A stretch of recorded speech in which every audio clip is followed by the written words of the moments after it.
In the misty hills of medieval England, during the year 1348, when the Black Death swept through villages like a silent reaper, there lived a young scholar named Elias Thorne, who had come from the bustling streets of London to seek refuge in the remote castle of Lord Harrington, a place shrouded in ancient secrets, and whispered legends of forbidden love that defied the laws of God and man, where bizarre rituals were said to bind souls eternally in ways that twisted the very fabric of reality. And it was here that Elias first heard the tale that would change his life forever, a story passed down through generations about a long-forgotten duchess named Isabella who, in her desperate quest for undying affection, delved into the dark arts of alchemy and pagan ceremonies hidden from the prying eyes of the church. Rituals that involved drinking elixirs brewed from rare herbs under the full moon while chanting incantations in lost tongues, binding lovers with threads woven from their own hair and blood, and even summoning spirits to witness vows that could never be broken without unleashing curses upon the betrayer. But Elias dismissed these as mere folklore until one stormy night when he stumbled upon an old, dust-covered tome in the castle's forbidden library, its pages yellowed and brittle, inscribed with illustrations of couples entangled in grotesque poses, their eyes glowing with an otherworldly light. And as he turned the pages with trembling hands, the words seemed to leap out at him, describing how in the 12th century, knights and ladies would perform the eternal kiss ritual, where they would carve matching symbols into their flesh and seal them with a kiss laced with poison that promised either eternal bliss or mutual doom if love faded, a practice so bizarre that it was outlawed by the king himself after several noble houses fell into ruin from unexplained madness and deaths. Yet the book hinted at something more sinister, a hidden society that still practiced these rites in secret, luring the heartbroken into their fold with promises of unbreakable bonds. And Elias felt a chill run down his spine as he read about the Heart's Labyrinth, a maze built beneath castles where lovers were blindfolded and sent to navigate paths lined with thorns and illusions, only to emerge transformed or never at all, their minds forever altered by visions of past betrayals and future passions. But what hooked him most was the mention of a relic, the amulet of veiled desires, said to be hidden in Lord Harrington's own estate, an artifact that could reveal the true intentions of any heart it touched, yet at a terrible cost, for those who used it often descended into paranoia, seeing deceit in every glance and whisper, and as Elias closed the book, he heard a faint creak behind him, turning to see a shadowy figure slipping away into the darkness, leaving behind a single rose petal stained with what looked like fresh blood, igniting a spark of curiosity and fear in his chest that compelled him to investigate further, unaware that this was the beginning of a perilous journey into the underbelly of medieval romance, where love was not a gentle flower but a venomous vine that could strangle the unwary. And so he decided to seek out the castle's elderly maid, Agnes, who had served the Harrington family for decades and was rumored to know the old ways. Approaching her in the dim kitchen where she stirred a pot of stew over a crackling fire,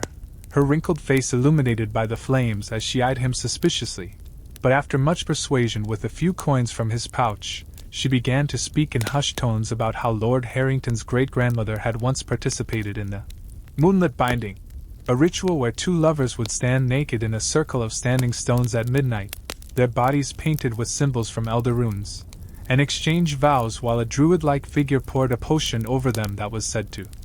merge their dreams forever, allowing them to share visions and emotions across distances. But if one strayed, the other would feel the pain as if it were their own, leading to tales of women clawing at their skin in agony over unfaithful husbands miles away, and then dropping dead from heartbreak without a wound in sight. Bizarre practices that blended Christian prayers with heathen spells, often performed in hidden groves where the veil between worlds was thin, and Agnes warned him that meddling in such things invited demons disguised as Cupid's arrows. Yet Elias pressed on, his scholarly mind hungry for truth amid the mystery, and that very night, as thunder rumbled outside, he snuck back to the library, only to find the tome missing, replaced by a cryptic note etched in elegant script that read, "Seek the tower at dawn, where the raven calls thrice,"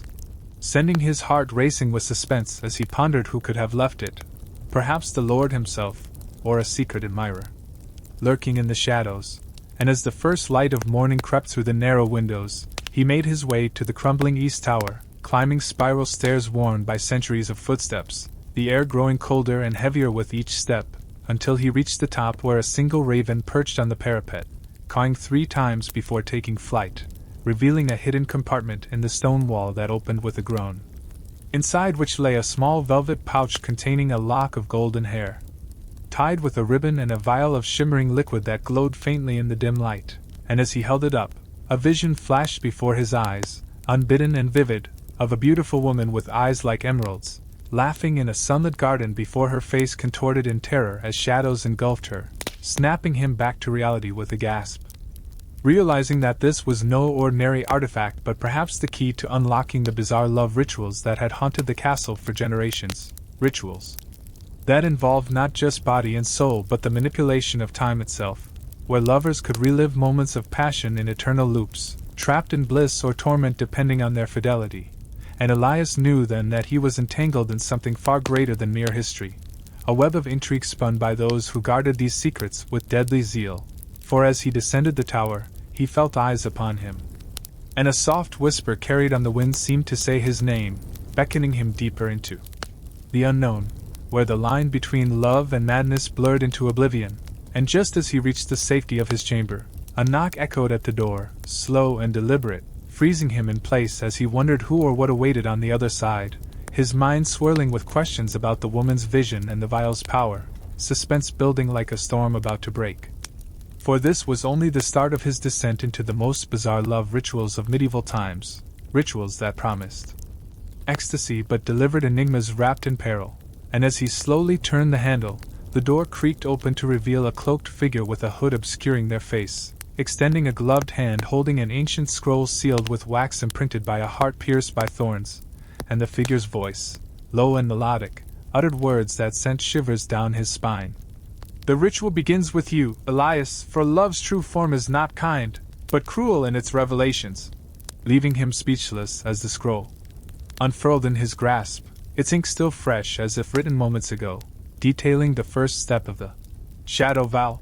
a ceremony where one must confess hidden desires to a mirror under candlelight at midnight, but with a twist that the reflection might answer back if the spirits deemed the heart worthy, or devour the soul if deceit lingered within, a bizarre practice rooted in medieval superstitions where mirrors were portals to the other side, used by desperate suitors to test their beloveds' loyalty from afar. And Elias, hooked by the mystery, decided to follow the instructions that very night, setting up a single candle before the ornate mirror in his room, the flame flickering as shadows danced on the walls like restless ghosts. And as the clock struck 12, he began to whisper his deepest longings, secrets he had buried since his youth, about a lost love in London who had vanished without trace during the plague, her memory haunting him like a spectre. And to his horror, the reflection's lips moved in sync at first, but then diverged, speaking words not his own. "She lives, Elias, bound by the same chains you now grasp," causing the candle to extinguish suddenly, plunging the room into darkness save for the glow from the vial he had pocketed earlier, which pulsed like a heartbeat, illuminating faint footprints on the floor leading to the window, where a raven tapped insistently on the glass, its beady eyes reflecting an intelligence beyond mere bird. And as he approached, the bird dropped a small key from its beak onto the sill before flying off into the night, the key engraved with symbols matching those in the tome he had seen, hinting at a locked chamber somewhere in the castle that held more relics of these love rituals, perhaps the amulet itself. And driven by an irresistible pull, Elias set out through the dimly lit corridors, the castle alive with creaks and whispers as if the walls themselves were conspiring, passing portraits of long-dead Harringtons whose eyes seemed to follow him, their expressions twisted in eternal longing or regret, until he reached a forgotten door in the basement, rusted and chained, where the key fit perfectly, turning with a click that echoed like fate sealing itself. And as the door swung open, a rush of stale air carrying the scent of lavender and decay hit him, revealing a chamber filled with dusty altars adorned with faded flowers, crystal balls clouded with age, and shelves lined with jars containing preserved hearts, literal organs floating in murky fluids, labeled with names and dates from centuries past, bizarre trophies of love's conquests or failures. And in the center stood a pedestal with the amulet of veiled desires, its gemstone heart-shaped and pulsating with inner light. But as he reached for it, a hand clamped on his shoulder from behind, spinning him around to face Lord Harrington himself, his face pale and drawn, eyes wild with a mix of fury and desperation, growling, "You fool, you've awakened the curse. before the ground trembled slightly, and from the shadows emerged figures in hooded robes, chanting in a language that twisted the air, surrounding them in a circle that closed tighter, their voices rising in a crescendo that promised the unveiling of secrets long buried. And Elias realized too late that the bizarre love rituals were not relics of the past but living practices, sustained by a secret order within the castle, one that recruited the curious like him to perpetuate their eternal cycle of passion and pain. And as the chanting peaked, the amulet flew from the pedestal into his hand, burning his skin with visions of Isabella's final moments, betrayed by her lover in a ritual gone wrong, her spirit trapped forever, seeking release through newcomers. And Lord Harrington's voice cut through the haze. To break free, you must complete the 20 trials of devotion, each more bizarre than the last. But before Elias could respond, the room spun, and he blacked out, awakening hours later in his bed as if it were a dream. Yet the amulet hung around his neck, warm against his chest, and a new note on his pillow read. Part 1 ends here, but the hook pulls you onward. Prepare for the Whispering Grove. Leaving him breathless with anticipation and dread for what the next ritual would bring, his adventure into the medieval mysteries just beginning, with suspense hanging like a dagger over his heart. As Elias lay there in his bed, the amulet of veiled desires pressing warmly against his skin like a living thing with its own pulse, his mind raced with the echoes of the chamber's chanting and Lord Harrington's ominous warning about the 20 trials of devotion, each one delving deeper into the bizarre love rituals that had ensnared generations before him. Leaving him breathless with anticipation and dread for what the next ritual would bring, his adventure into the medieval mysteries just beginning, with suspense hanging like a dagger over his heart. And as the first rays of dawn filtered through the narrow window slits of his chamber, casting long shadows that seemed to writhe like serpents on the stone floor, he clutched the new note tightly, its words, "Prepare for the Whispering Grove,"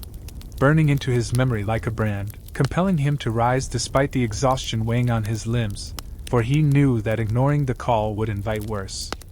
fates than mere curiosity could fathom, perhaps the very curse that had twisted the Harrington lineage into guardians of these forbidden practices. And so, with the vial from the tower still safely tucked in his pocket, and the key now hanging on a chain around his neck beside the amulet, Elias dressed hurriedly in his simple scholar's robes, slipping out into the castle's winding hallways where servants bustled about their morning duties, unaware of the shadows lurking beneath the grandeur, their faces pale from the ongoing plague that had driven him here in the first place, a grim reminder that death danced closely with life in these times, but now intertwined with loves that refused to die. And as he made his way to the castle's overgrown gardens, guided by an instinctive pull from the amulet which grew warmer as he approached the eastern woods, he recalled fragments from the tome about the Whispering Grove, a sacred yet cursed patch of ancient oaks where lovers in medieval lore would perform the echoes of the heart ritual, standing amidst the trees at twilight to whisper confessions of love into the wind, only for the grove to echo back truths or lies amplified by spirits bound to the roots, a practice so bizarre that it was said to have originated from Druidic times before Christianity swept the land, blending with tales of fairy folk who meddled in human affairs, granting eternal bonds but at the price of one's sanity if the whispers revealed betrayal. And Elias shivered at the thought, for historical accounts he had studied in London spoke of knights driven mad by hearing their ladies' secret affairs replayed in the leaves rustle, leading to duels and executions that stained the soil red. Yet the allure was undeniable, promising clarity in an era where arranged marriages hid daggers behind smiles. And as he pushed through the thorny underbrush, the path narrowing into a faint trail overgrown with vines that seemed to part reluctantly before him, the air grew thick with the scent of moss and wildflowers, humming with an unnatural quiet broken only by distant bird calls that sounded almost like human sighs, until he emerged into the Whispering Grove itself, a circular clearing ringed by towering oaks whose branches intertwined overhead like lovers' fingers, their trunks etched with faded carvings of hearts pierced by arrows and names long forgotten. The ground carpeted in soft fallen leaves that crunched underfoot like brittle bones, and in the center stood a weathered stone altar, moss-covered and inscribed with runes that matched those on his key, a place where bizarre rituals had unfolded for centuries, from the Vale of Whispers, where couples would blindfold each other and feed hallucinogenic berries to induce visions of shared futures, only to awaken bound by invisible threads that caused physical pain if separated too long, to the silent oath, a ceremony involving the exchange of blood-dipped quills to write vows on.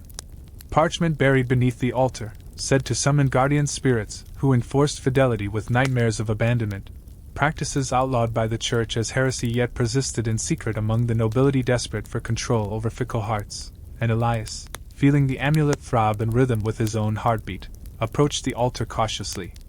His eyes scanning the shadows for any sign of the hooded figures from the night before, but the grove seemed empty save for a gentle breeze that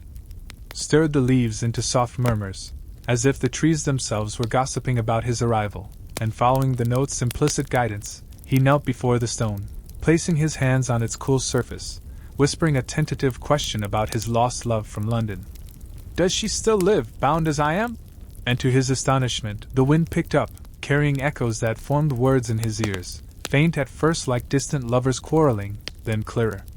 "She wanders the plague-ridden streets, her heart chained to another's ritual, seeking release as you do," sending a jolt through him,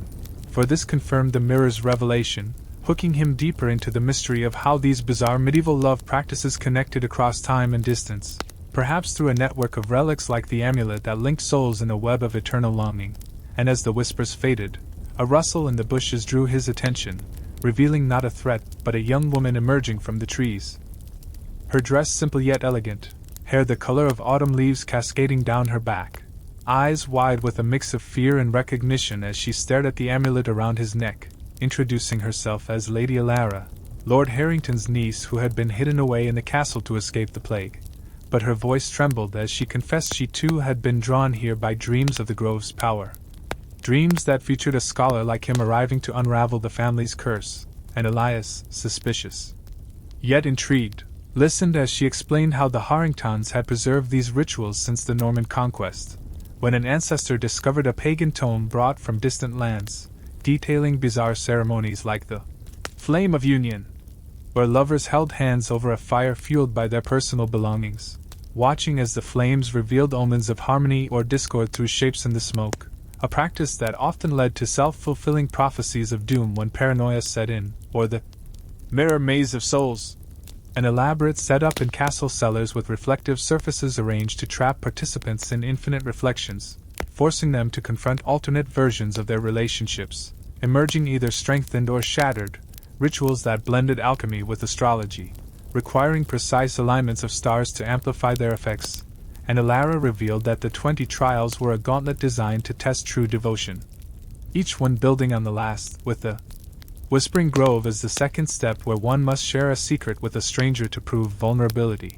And without hesitation, she leaned close, her breath warm on his ear, whispering her own hidden truth. "I loved a stable boy once, but the ritual claimed him when he faltered," his whispers turning to screams in the wind, her eyes glistening with unshed tears, and in return, Elias shared his plague-lost love's name, Amelia, feeling a strange connection form between them, as if the grove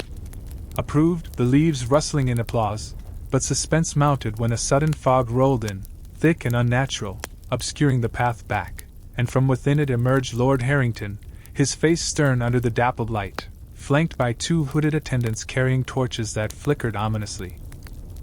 Declaring that Elias had passed the second trial by confiding in Alara, who was no mere niece but a key player in the order, chosen for her pure heart to guide initiates. And now the amulet would lead him to the third ritual, the Waters of Reflection, in the castle's underground spring, where lovers submerged themselves to relive past intimacies through visions in the water, but with the risk of drowning in regrets if unresolved pains surfaced, a bizarre medieval custom inspired by ancient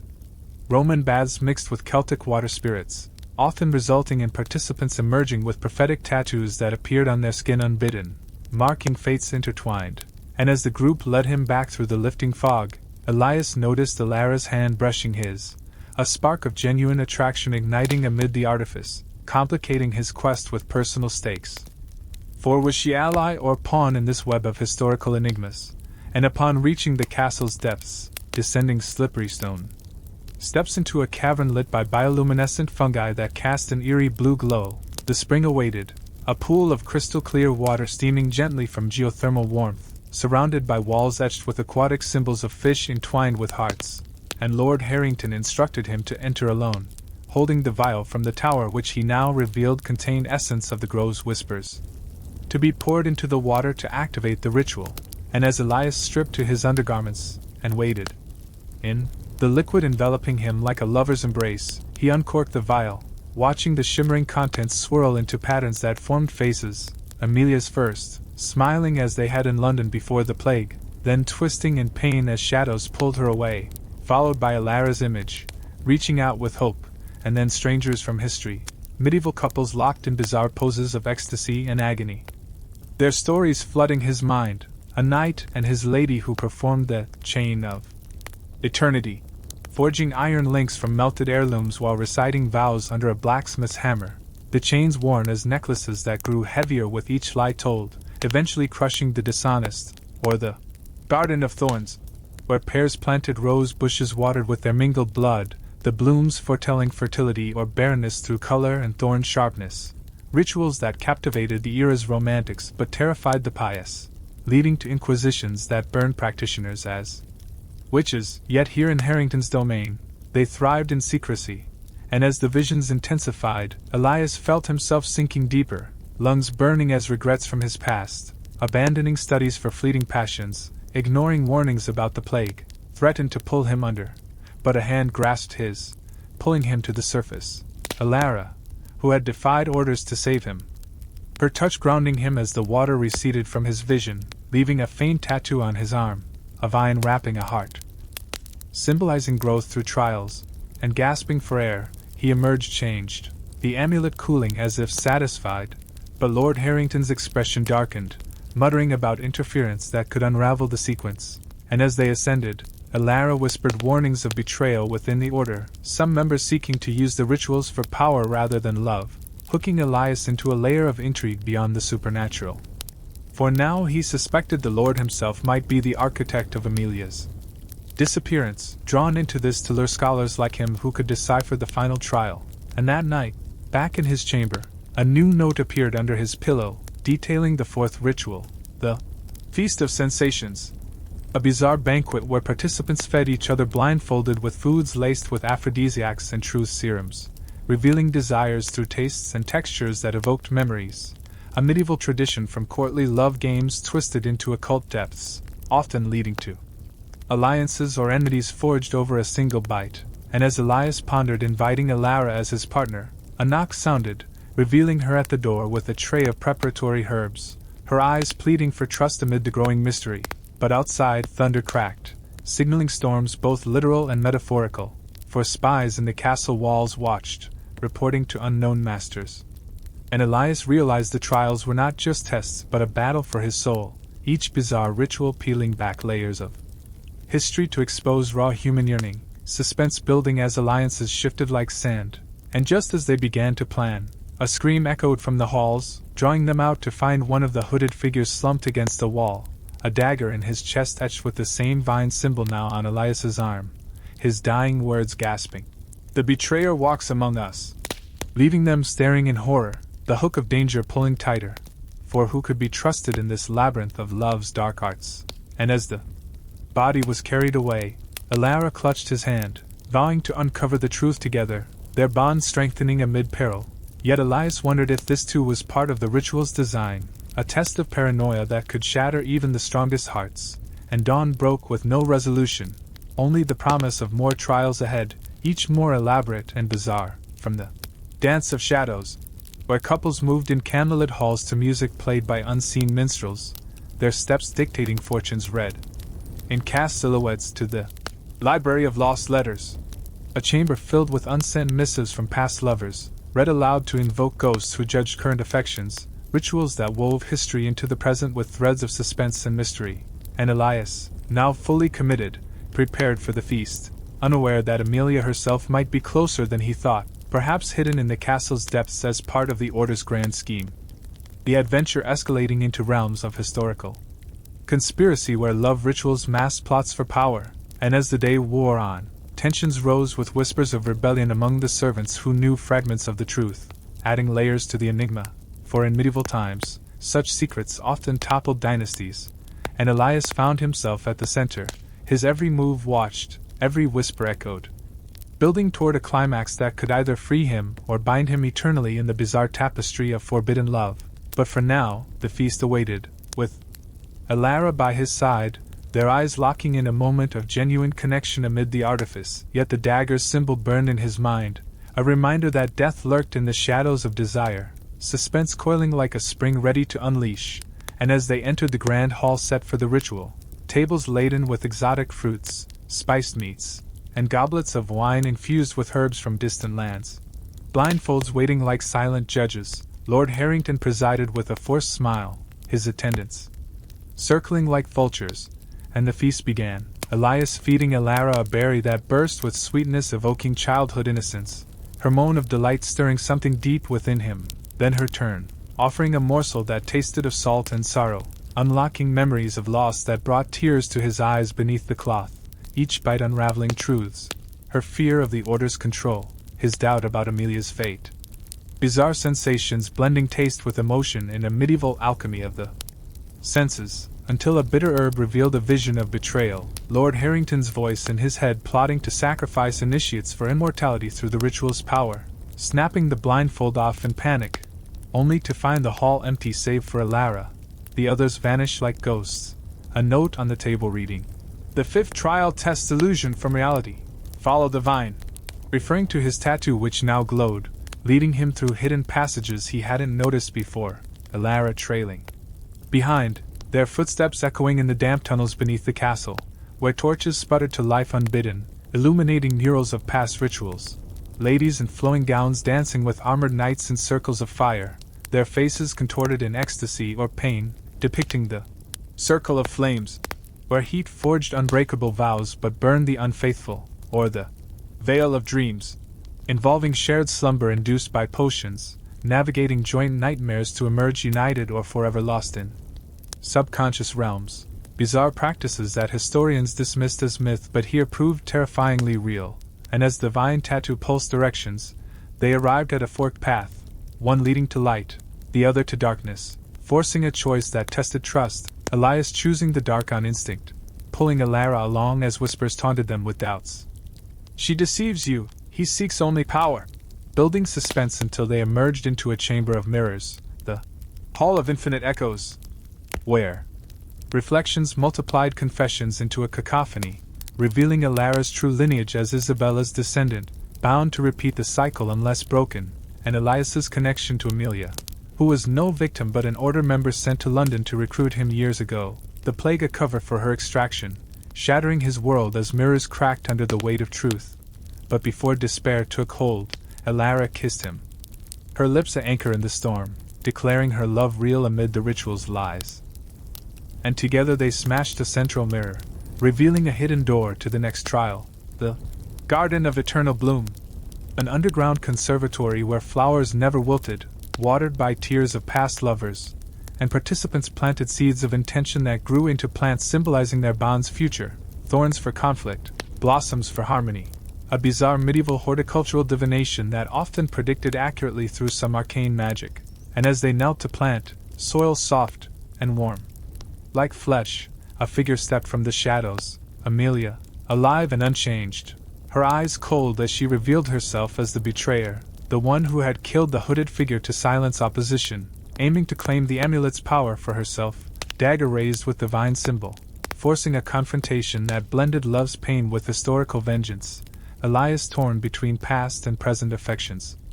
Suspense peaking as blades clashed and petals fell like blood, Elara fighting beside him in a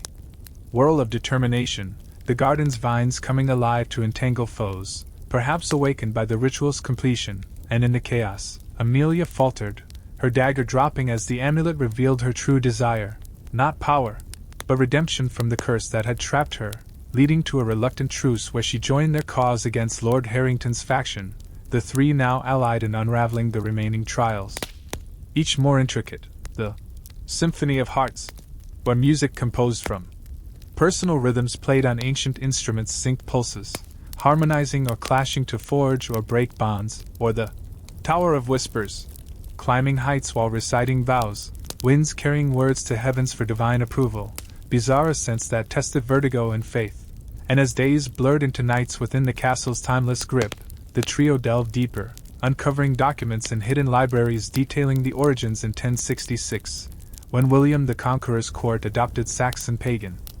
rites for political marriages, evolving into the order's control mechanism over nobility, suspense mounting with each revelation and narrow escape from traps set by loyalists, until they reached the 10th trial midpoint, the Forge of Souls, a blacksmith's lair where they hammered relics into new forms symbolizing reborn love, heat and sparks flying as emotions tempered like steel. But Lord Harrington ambushed them, his true intent exposed as seeking to merge all souls into one eternal entity. Under his rule, a mad bid for godhood through the ritual's culmination, leading to a fierce battle amid flames, Elias wielding the amulet to counter spells, Alara and Amelia flanking with improvised weapons, the forge's anvil ringing like a death knell, and in the climax, Elias shattered the Lord's staff, banishing him to a shadowy realm invoked by the rituals themselves. But victory was bittersweet, for the trials continued, demanding completion to lift the curse fully, and as they caught their breath, a new note materialized, beckoning to the 11th ritual, the Labyrinth of Longing, a maze of hedges alive with illusions of lost loves, where navigation required following heart's true call amid deceptions, bizarre paths that shifted with emotions, testing resolve in ways no history book could capture, and with alliances forged in fire, they pressed on, Elias's journey transforming from scholar's quest to personal epic, suspense lingering like mist over what the final trials held, hooks of mystery pulling them inexorably forward into the heart of medieval love's darkest secrets, where bizarre rituals promised not just union but transformation, and as the labyrinth loomed, walls whispering temptations, the adventure swelled with promise and peril, leaving them, and Elias especially, breathless for the revelations yet to come. But for now, Part 2 concludes here. The dagger of suspense twisting deeper, awaiting the call to continue. But for now, Part 2 concludes here. The dagger of suspense twisting deeper, awaiting the call to continue, and as Elias, Alara, and Amelia stood panting in the aftermath of the forge's chaos, the air still thick with the acrid smell of smoke and molten metal, their alliance forged in the heat of battle against Lord Harrington's mad ambitions, they knew the trials were far from over. For the curse of the bizarre medieval love rituals demanded full completion to be lifted, each remaining step a deeper dive into the historical abyss, where passion intertwined with peril in ways that defied reason, and with the amulet glowing faintly around Elias's neck like a beacon guiding them onward, they followed its subtle pull through the castle's labyrinthine underbelly, emerging into the moonlit courtyard where the entrance to the labyrinth of longing awaited, hedges towering like silent sentinels twisted by centuries of arcane growth, their leaves whispering secrets as the wind passed through, and Elias recalled from fragmented historical texts he had studied that such mazes were common in medieval estates, not just for amusement but for rituals like the Path of Entwined Fates, where lovers entered hand in hand, blindfolded by silk scarves scented with lavender to heighten senses, navigating turns based on intuition alone, with illusions conjured by hidden mirrors and herbal mists that projected visions of temptations, ghostly figures of past paramours beckoning from dead ends, promising easier paths but leading to thorny traps that drew blood as penance for wavering hearts, a bizarre practice rooted in Arthurian legends of quests for true love, where knights wandered enchanted forests testing chivalry, but here amplified by the Order's alchemy to make the hedges shift like living entities, growing or receding based on the purity of the participants' emotions, and as the trio stepped inside, the entrance sealing behind them with a rustle of vines. Darkness enveloped them save for the amulet's glow, and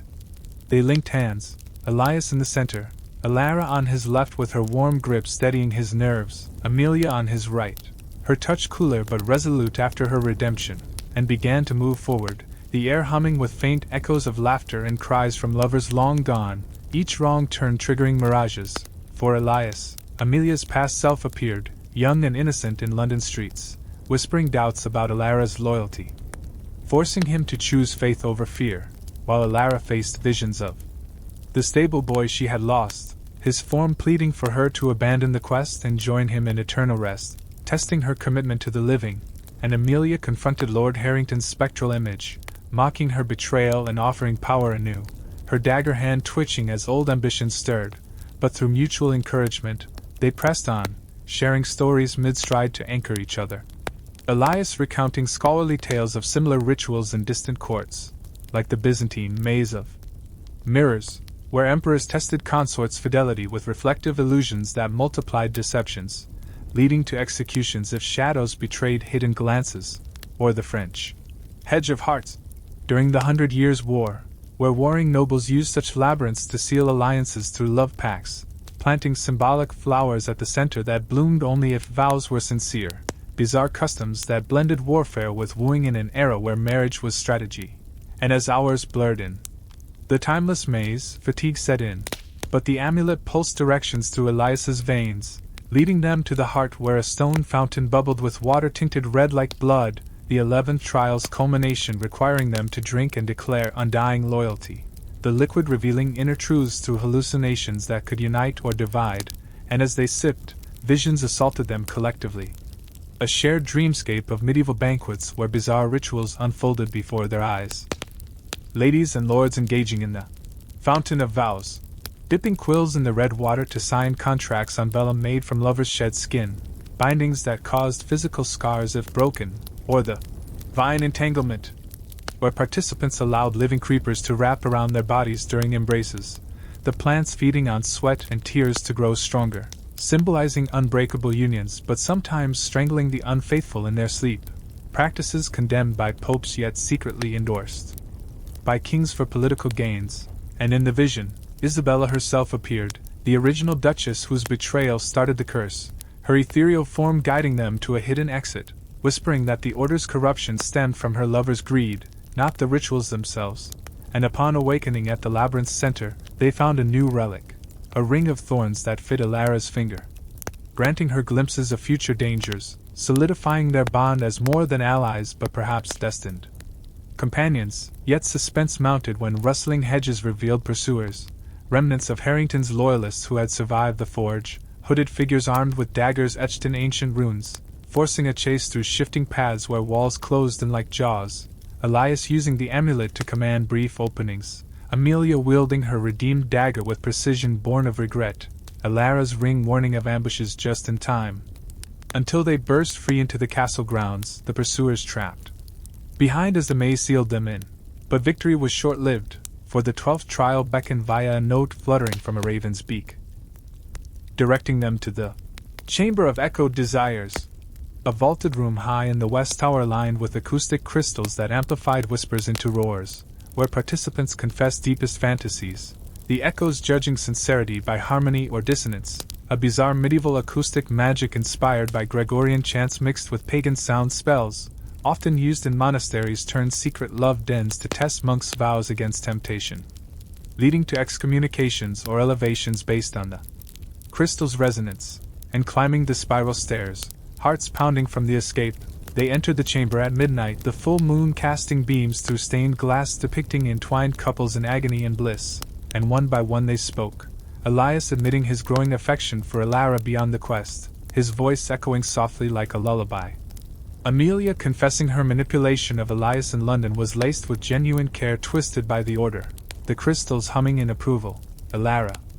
revealing her dreams of a life free from curses with both his family, the room vibrating with melodic tones that healed old wounds. But as harmony peaked, a discordant note intruded, a hidden loyalist sabotaging a crystal, causing echoes to warp into accusations that sowed doubt. Traitor among you! Booming repeatedly, forcing them to question each other anew, suspense coiling as fingers pointed, Amelia's past making her prime suspect, yet Alara's ring glowed, pinpointing the intruder hiding in rafters, whom they subdued, extracting confessions of a splinter faction led by Harrington's bastard son, hidden in the village below, plotting to reclaim the relics for darker purposes, adding layers to the historical mystery as documents on the intruder detailed how these rituals spread from England to continental Europe during the Crusades. Knights carrying tomes back from holy lands where Saracen love magics involved sand mandalas drawn with blood to bind warriors' hearts across oceans. Bizarre fusions that birthed hybrids like the echo of sands, whispering vows into desert winds that carried them to beloveds, but often distorted by storms into curses. And with the trial passed amid turmoil, they descended to plan an infiltration of the village, disguising themselves as plague refugees to blend in, the 13th ritual unfolding there in a forgotten chapel, the altar of shared burdens, where lovers exchanged physical ailments through touch under holy relics, taking on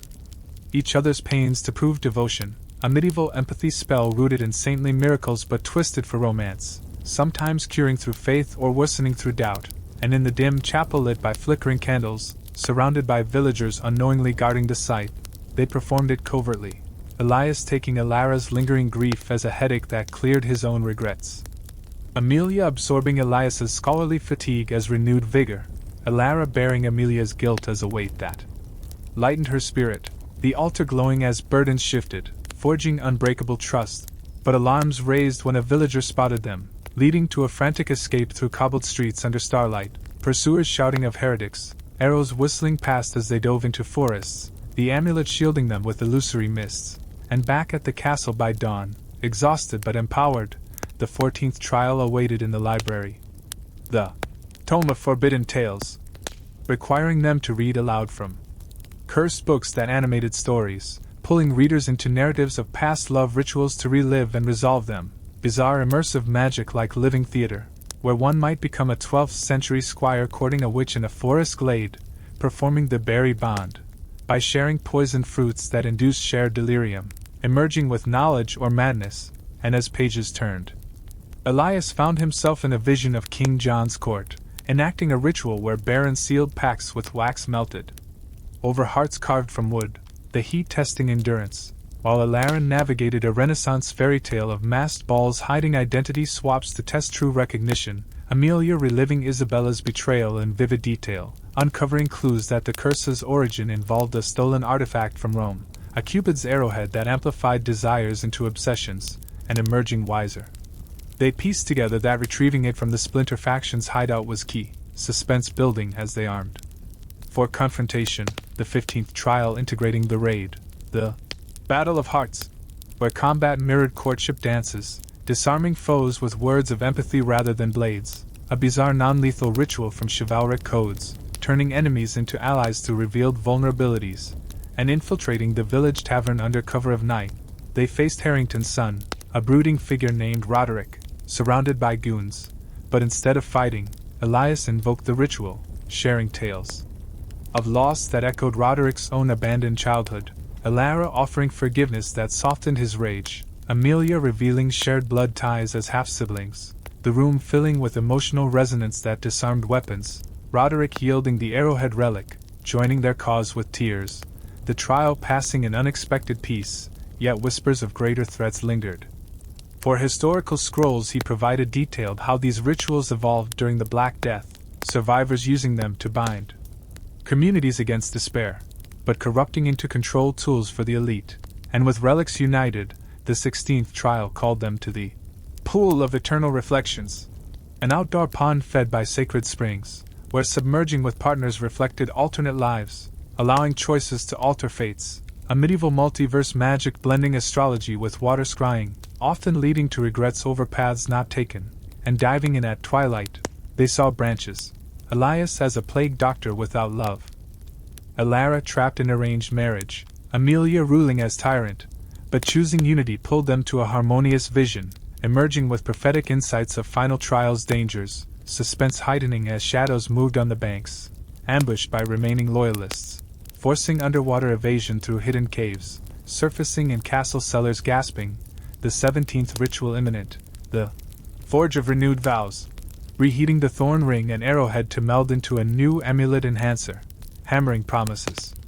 into metal while chanting, heat forging not just artifacts but souls, bizarre smithing sorcery from Viking influences on Norman lords, where runes etched in iron bound lovers across reincarnations, and amid sparks, visions of future peace flashed, but explosion from sabotaged bellows injured Roderick, revealing poison in his veins from a traitor's blade, suspense peaking as they raced for antidotes in the herbarium. The 18th trial intertwining, the Garden of Healing Blooms, planting curative flowers with mingled blood to counteract toxins, petals unfurling miracles of devotion pure, a floral alchemy from monastic gardens turned romantic sanctuaries, saving Roderick but exposing the traitor as a disguised servant long in their midst, leading to confessions of external forces, a rival noble house seeking the ritual's power for conquest, adding geopolitical layers to the historical saga. And as Roderick recovered, the 19th trial loomed in the great hall, the banquet of final truths, a feast where foods revealed lies through bodily reactions, hives for deceit, euphoria for honesty, bizarre gastronomic divination from alchemical cooks in royal kitchens, testing alliances over courses, uncovering no more betrayals but deepening bonds, toasts raising to end the curse, and finally, the 20th trial, the circle of completion,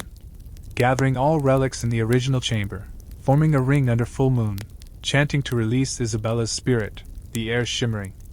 As ghosts appeared, rituals reversing in a whirlwind of light, curse lifting with a final vow of free love, not bound, and as peace settled, Elias, Alara, Amelia, and Roderick emerged transformed, the castle's shadows lifting, but in a twist, a hidden epilogue note hinted at lingering echoes in modern times, perhaps rituals evolving beyond medieval bounds, leaving suspense for eternities, yet for them, love bloomed freely. The adventure concluding in hard-won serenity. Part 3 wrapping here.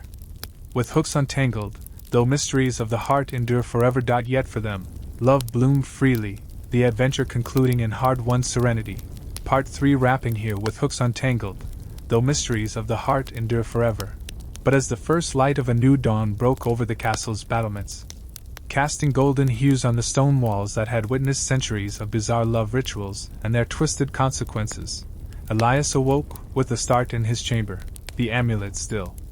around his neck but now cold and inert like a mere trinket from a forgotten era. Alara curled beside him in peaceful slumber, her breath steady and warm against his shoulder, Amelia and Roderick presumably in their own quarters recovering from the exhaustive trials, yet a nagging unease gnawed at Elias's mind, for the serenity felt too perfect, too neatly resolved.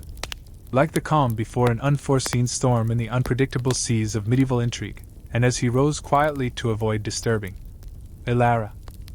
slipping on his robes and padding to the window where mist clung to the moors beyond, he noticed a faint glow emanating from the amulet once more, subtle at first but growing insistent, pulling his gaze downward to where a fresh parchment lay on the sill, its edges curled as if aged by time yet the ink glistening wet, bearing words that shattered the illusion of closure.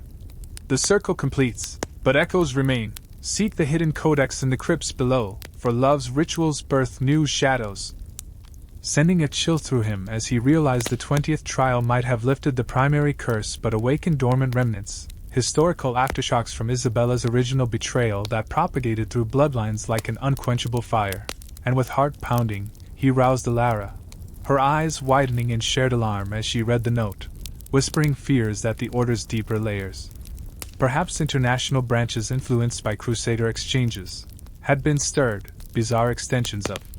the rituals that crossed borders into French chateaux or Italian villas where similar practices evolved, like the veil of Venetian mirrors, in gondola-lit canals, lovers reflecting vows in water-distorted glass to test fidelity against masquerade deceptions, or the Spanish flame dance, under Iberian moons, where couples twirled with torches, flames licking close to skin to symbolize passion's dangers. Rituals that historians glossed over as folklore but now loomed as potential threats if the echoes spread, and together they woke Amelia and Roderick, forming their quartet anew, descending into the castle's crypts via a secret stairwell behind a tapestry depicting entwined serpents, torches flickering to life unbidden as they navigated cobweb-draped passages lined with sarcophagi of Harrington ancestors, their effigies carved with expressions of eternal longing. The air heavy with dust and the faint scent of incense from long-ago ceremonies, until they reached a sealed vault marked with the thorn heart symbol, the key from Elias's early discovery fitting perfectly once more, swinging open to reveal the hidden codex, a massive tome bound in leather that pulsed faintly like a living heart, its pages filled with addendums to the original rituals, detailing how completing the 20 trials merely sealed the core but birthed echo rituals, secondary bizarre practices that manifested in descendants or initiates, such as the phantom embrace, where ghosts of past lovers visited in dreams to demand reenactments, causing sleepwalkers to perform midnight vows in graveyards, or the bloodline weave, requiring family members to braid hairs from living and dead into talismans that predicted romantic fortunes but cursed infidelity with hereditary ailments. Medieval extensions designed as safeguards but corrupted over time into chains, and as they pored over the yellowed pages by torchlight, illustrations leaping to life in their minds, knights in rusted armor,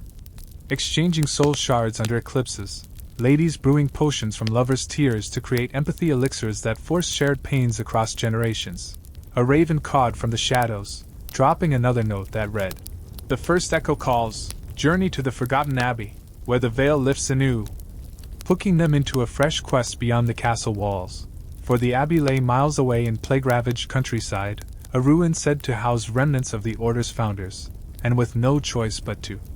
pursue lest the echoes consume them. They gathered provisions, horses from the stables, and set out at midday under a sky heavy with clouds, the moors stretching endlessly like a green sea hiding treacherous bogs, villagers eyeing them suspiciously as they passed hamlets where the Black Death still lingered, bodies carted in grim processions. A stark reminder that their personal mysteries unfolded against a backdrop of historical catastrophe, and en route, they shared tales to bolster spirits. Amelia recounting how during her time in the Order, she had glimpsed echoes and recruits from afar, like a Scottish Highlander bound by Highland knot rituals,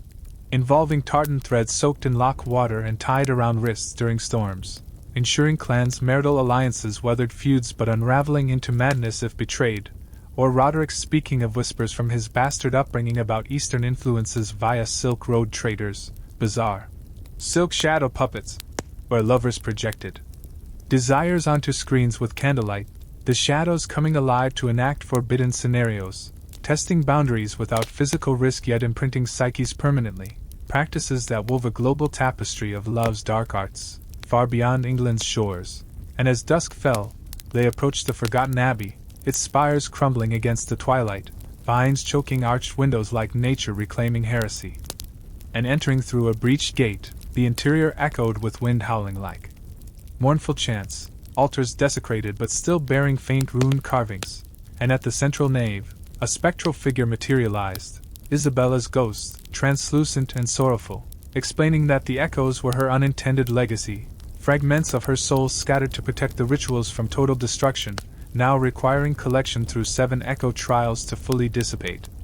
Each one a bizarre variant echoing the originals but amplified by distance and time, starting with the Abbey Whisper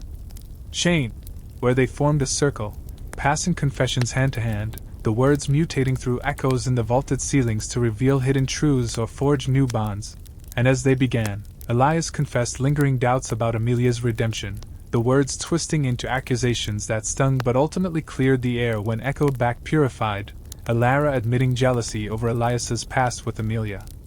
The chain harmonizing to heal rifts, Roderick revealing his ambition to rebuild the Harrington legacy free of curses, the abbey walls vibrating in approval, but suspense ignited when the ghost warned of guardians, echo phantoms manifested as jealous spirits from failed rituals past, and sure enough, misty forms arose, clawing at them with icy fingers, forcing a retreat through side chapels where relics lay scattered, Amelia grabbing a dusty chalice that glowed upon touch, using it to banish one phantom with a splash of residual holy water mixed with love potion remnants. A bizarre hybrid defense from medieval exorcisms tailored for romantic hauntings. And escaping into the night, they camped in nearby woods, the chalice now part of their arsenal, pulsing with echoes of the chalice of shared visions, a ritual where drinking from it induced collective dreams of alternate histories, showing what-ifs of their loves. Elias seeing a life without the plague, married to Amelia in bliss but childless, or with Alara in a humble scholar's home filled with laughter. Choices that tempted but reinforced their current path, an awakening renewed. They followed Isabella's next guidance via a dream map to a coastal cliffside cave, site of the second echo trial, the Tide of Longing, where participants waded into surging waves at high tide, holding shells to ears that amplified ocean whispers into prophecies of passion, a seaside bizarre ritual from Celtic coasts adapted by Norman invaders, often used by fishermen's wives to bind sailors' hearts against sirens' calls, but risking drownings if doubts caused undercurrents to pull under. And braving the salty spray, they linked arms against crashing foam, shells revealing futures. Alara hearing of children born from their union, Amelia of forgiveness leading to her own love elsewhere, Roderick of restoring honor. But phantoms pursued as watery apparitions, forcing dives into deeper pools where underwater grottos hid air pockets.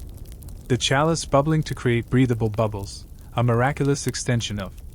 its power, and surfacing victorious with a new relic, a pearl necklace that shimmered with absorbed echoes, granting illusion weaving to evade foes, and pressing inland, the third echo led to a bustling market town spared somewhat by the plague, the Bazaar of Bargained Hearts, a ritual disguised as haggling over trinkets imbued with spells, where buying or selling symbolized trading emotional burdens for joys, bizarre mercantile magic from merchant guilds blending trade with troubadour romances, vendors unknowingly part of the echo network offering wares like lockets that captured sighs or rings that echoed laughter, and navigating stalls amid crowds, they bartered for a specific hourglass said to reverse minor regrets. But guardians disguised as pickpockets struck, stealing the pearl necklace temporarily, leading to a chase through alleys where Roderick's street smarts from his youth shone, reclaiming it with a clever feint. The hourglass acquired to turn back a phantoms, advanced by minutes, saving them from encirclement, and with each echo trial, the group grew closer, conversations delving into personal histories, Elias sharing his London upbringing amid scholarly tomes that first sparked his fascination with medieval lore, Alara recounting castle life under the curse's shadow, Amelia her recruitment and fall into manipulation, Roderick his outsider struggles. Bonds strengthening like vines in the rituals they echoed. Yet suspense built with sightings of cloaked figures tailing them, perhaps from the rival noble house mentioned earlier, seeking to harness the echoes for conquest, adding a layer of espionage to their quest, and the fourth echo summoned them to a sacred grove much like the Whispering One but ancient and wilder, the Grove of Eternal Echoes, where trees recorded vows and bark growth rings, requiring carving new promises to release old ones, axes provided by nature spirits manifesting as glowing handles, a druidic bizarre ritual predating Christianity, used by pagans to bind tribes through matrimonial pacts that influenced weather or harvests based on fidelity, and as they carved, Elias etching devotion to Alara, she reciprocating, Amelia and Roderick pledging sibling-like loyalty, the trees groaned, releasing pollen that induced visions of global ritual variants, Asian, Lantern of Souls, where paper lights floated on rivers carrying written desires, igniting if true or sinking if false. African drumbeat bonds, syncing heartbeats to tribal rhythms for unbreakable unions, Native American smoke signal vows, sending messages to spirits via sacred fires, illustrating how love's bizarre practices transcended cultures, hooked into universal human yearnings. But guardians ambushed as Trent-like beings, branches lashing like whips, the hourglass reversing time to undo strikes, pearl necklace weaving illusions of multiple groups to confuse, chalice splashing growth-retarding water, allowing escape with bark samples that hummed protective tunes, and onward to the fifth echo in a mountain hermitage, the peak of solitary reflection, climbing treacherous paths to meditate on isolated ledges, confronting inner demons of doubt manifested as hallucinatory lovers' quarrels, a ascetic bizarre ritual from monastic traditions twisted for romance, hermits once using it to test vows of celibacy against temptations, but for them, it revealed deeper fears, Elias of losing Alara to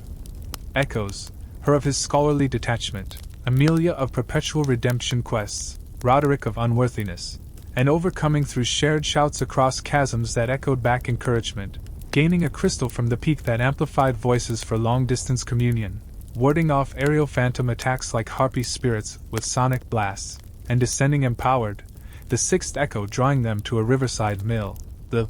Wheel of Fated Turns, where spinning water wheels powered mechanisms that randomized love tokens, participants drawing lots for blessings or curses to test destiny's favor, a mechanical bizarre ritual from engineering guilds in the Low Countries, blending hydraulics with fortune-telling for betrothals, wheels grinding to reveal symbols that guided marriages, and as they spun, tokens granting boons like fertility charms or warnings of betrayals, but guardians tampered with gears, causing malfunctions that threatened to crush them, quick thinking with the crystal, amplifying commands to halt the wheel, pearl illusions distracting, hourglass rewinding jams, chalice oiling rusted parts, securing a cog relic that synchronized their steps for perfect coordination, and finally, the seventh echo converged back at the castle, the Crypt of Unified Echoes, reuniting all collected relics on the original altar, forming a mosaic that pulsed with light, Isabella's ghost appearing fully to guide the final chant, echoes swirling like a vortex, guardians materializing in force for a last stand, the quartet battling with relic-enhanced prowess, Elias wielding the amulet to bind spirits, Alara the ring to foresee attacks, Amelia the dagger with precision, Roderick the staff reclaimed from his father, clashes echoing through crypts, illusions multiplying foes' confusion, time reversals undoing wounds, voices shattering ethereal forms, chalice purifying corrupted essences. Cogs sinking their movements into a dance of defiance, until the vortex peaked, absorbing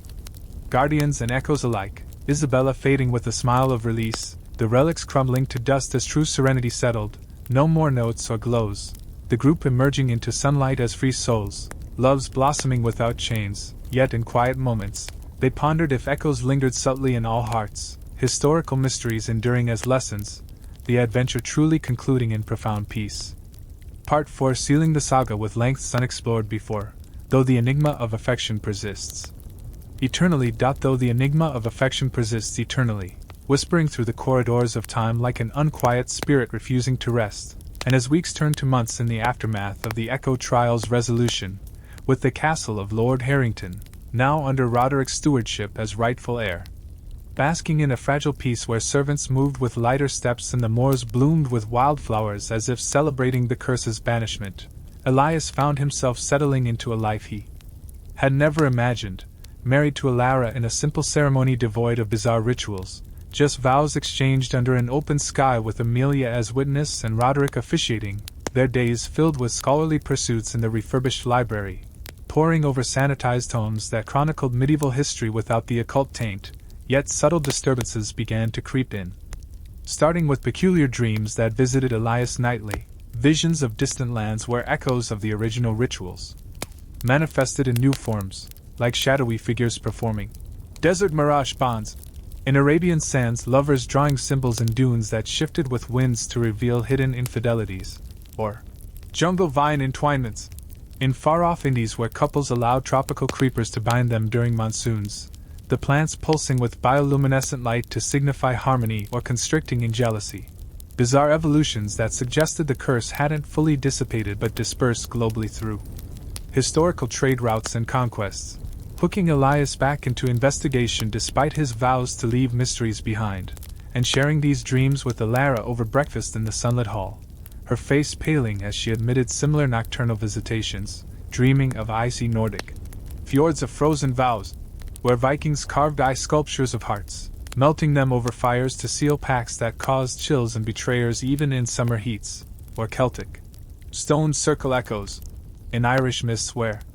standing stones hummed ancient songs, drawing druids to reenact bindings that linked souls across reincarnations, prompting them to summon Amelia and Roderick for counsel, the quartet reconvening in the crypt now cleared of relics but still echoing faintly with past chants, debating if these were mere subconscious remnants or genuine calls from unbound echoes seeking closure, and deciding caution warranted action. They embarked on a new quest, this time not confined to England but spanning continents, starting with a voyage to France aboard a merchant ship from Dover, waves crashing against the hull like impatient lovers knocking at doors, the sea air crisp with salt and promise, and en route, sailors shared superstitions that fueled their suspicions, tales of mariners not rituals, where ropes tied in intricate patterns during storms bound crews' loyalties, unraveling only if mutiny brewed, bizarre nautical magics from age of exploration blending with medieval roots, and landing in Calais amid bustling ports where the 100 Years' War's scars lingered in ruined walls, they traveled inland to a chateau in Loire Valley rumored to house a branch of the order, disguised as pilgrims seeking relics, the estate grand with manicured gardens hiding hedge mazes reminiscent of their earlier trials, and infiltrating under cover of a masked ball, masks concealing identities like veils over desires. They witnessed guests engaging in mask of hidden passions, a bizarre ritual where dancers swapped partners blindly, whispers behind feathers revealing secrets that echoed through halls, leading to alliances or duels at dawn, and cornering the chateau's lady, a descendant of Isabella's exiled kin. She confessed under Alara's empathetic probing that echoes here manifested as wine of whispered truths, goblets filled with vintage laced with herbs that compelled confessions during toasts, often unraveling courts with exposed affairs, but guardians, French chevaliers, sworn to secrecy, intercepted, swords drawn in moonlight duels where Amelia's redeemed skills shone, parrying thrusts with grace born of regret, Roderick's brute strength disarming foes, Elias using scholarly wit to quote disarming verses from chivalric codes, Alara weaving subtle allusions from lingering pearl essence in her necklace remnant, escaping with a vial of the wine that proved instrumental in later interrogations, and pressing southward to Spain, dusty roads winding through olive groves under scorching suns, they reached a Moorish Alcazar in Andalusia, echoes evolving from Islamic influences via Reconquista exchanges, locals whispering of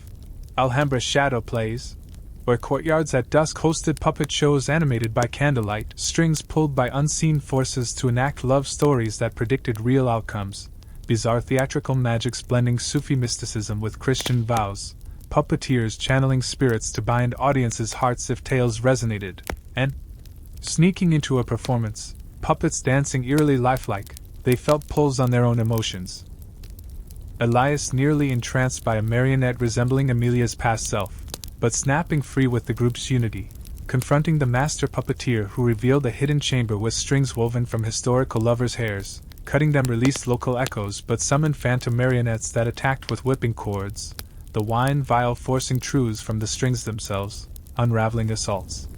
Gaining a puppet relic that animated to guide paths, and onward to Italy, gondolas gliding through Venetian canals under bridges sighing with lovers' breaths, the city of masks amplifying echoes into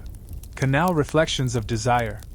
where couples gazed into waters at midnight, ripples forming faces of true matches or rivals, bizarre aquatic divinations from Renaissance alchemists mixing with Byzantine imports, often leading to elopements or vendettas in narrow alleys, and hiring a secretive gondolier, they navigated to a palazzo where the Doge's kin preserved rituals, participating covertly in a reflection session, water showing visions of global connections, echoes linking to Ottoman harem whisper networks, silken veils hiding messages passed through eunuchs that bound concubines' loyalties with invisible threads, or Russian matryoshka soul nests, dolls within dolls symbolizing layered affections, opening to reveal charms or curses based on fidelity, and guardians in black cloaks pursued via water chases, gondolas racing through fog, Roderick steering with improvised oars, Amelia throwing distracting flares from chalice remnants, Alara interpreting reflections for shortcuts, Elias quoting Dante to confuse pursuers' echoes, securing a mirrored shard that reflected deceptions back, and venturing east to the Holy Roman Empire, forests dense with grim-like tales, echoes in Black Forest clockwork hearts, cuckoo clocks crafted with gears from lovers' tokens, chiming harmonies for true pairs or discords for false, bizarre mechanical romances from clockmakers, guilds influenced by Habsburg marriages, and in a workshop amid ticking mechanisms, they wound a master clock that sped time for visions of future echoes, but gears jammed by sabotaging spirits, the puppet relic dancing to realign, shard mirroring fixes, wine loosening stuck truths, escaping with a gear that timed their evasions perfectly, and crossing to the Ottoman lands via treacherous Balkans. Bazaars alive with spices and haggling, echoes in Sultan's incense bonds, burning resins in braziers to inhale fumes that synced breaths, binding harems or diplomats in smoky packs, bizarre olfactory magics from Persian origins, sense-evoking memories that enforce loyalties or induce forgetfulness for betrayals, and infiltrating a seraglio disguised as traitors, inhaling controlled doses to glean secrets, guardians as janissaries clashing blades, the group coordinating with gear-time strikes, puppet distractions, shard reflections blinding, wine countering poisons, acquiring an incense burner that masked presences, and pushing to the edges of known world, Indian subcontinent's temples humming with mantra chains of karma, chants repeated in cycles to link souls across lives, bizarre Vedic evolutions where lotuses bloomed or wilted based on devotion, and in a riverside ashram, meditating under gurus who recognized their quest, participating in chants that harmonized echoes, but demonic Rakshasa phantoms attacked, relics uniting in defense, burner smoking illusions, gear timing dodges, shard reflecting curses, puppet enacting countermeasures, vial forcing revelations, gaining a mantra scroll that calmed turmoils, and circling back through Asian steppes, Mongolian, yurt of wind whispers, nomads tying scarves to poles that fluttered vows to skies, winds carrying them to destinations or tearing in disfavor, and in vast grasslands, erecting a temporary yurt to invoke, guardians as horse-riding specters charging, relics repelling in symphony, securing a scarf that directed winds favorably, and finally returning to England via northern routes through Scandinavian fjords, where Aurora Veil rituals danced under northern lights, colors weaving auras that bound or frayed, bizarre polar magics completing the global circle, and back at the castle, assembling all new relics in a grand convergence, echoes swirling into a planetary vortex, Isabella's spirit reappearing to applaud their odyssey, dissolving fully as affinities transcended borders, true peace.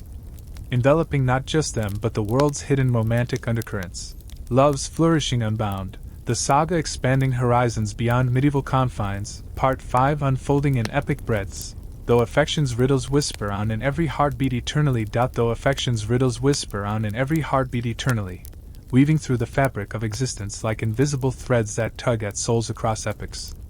And as years unfolded in the tranquil aftermath of their global odyssey to quell the dispersed echoes of the bizarre medieval love rituals, with Elias and Elara now parents to two curious children who roamed the castle halls with laughter echoing off stones once heavy with curses, Amelia having found her own path as a wandering healer using remnants of the relic's wisdom to mend broken hearts and plague-scarred villages, and Roderick transforming the Harrington estate into a haven for scholars studying history's hidden undercurrents without invoking the occult. A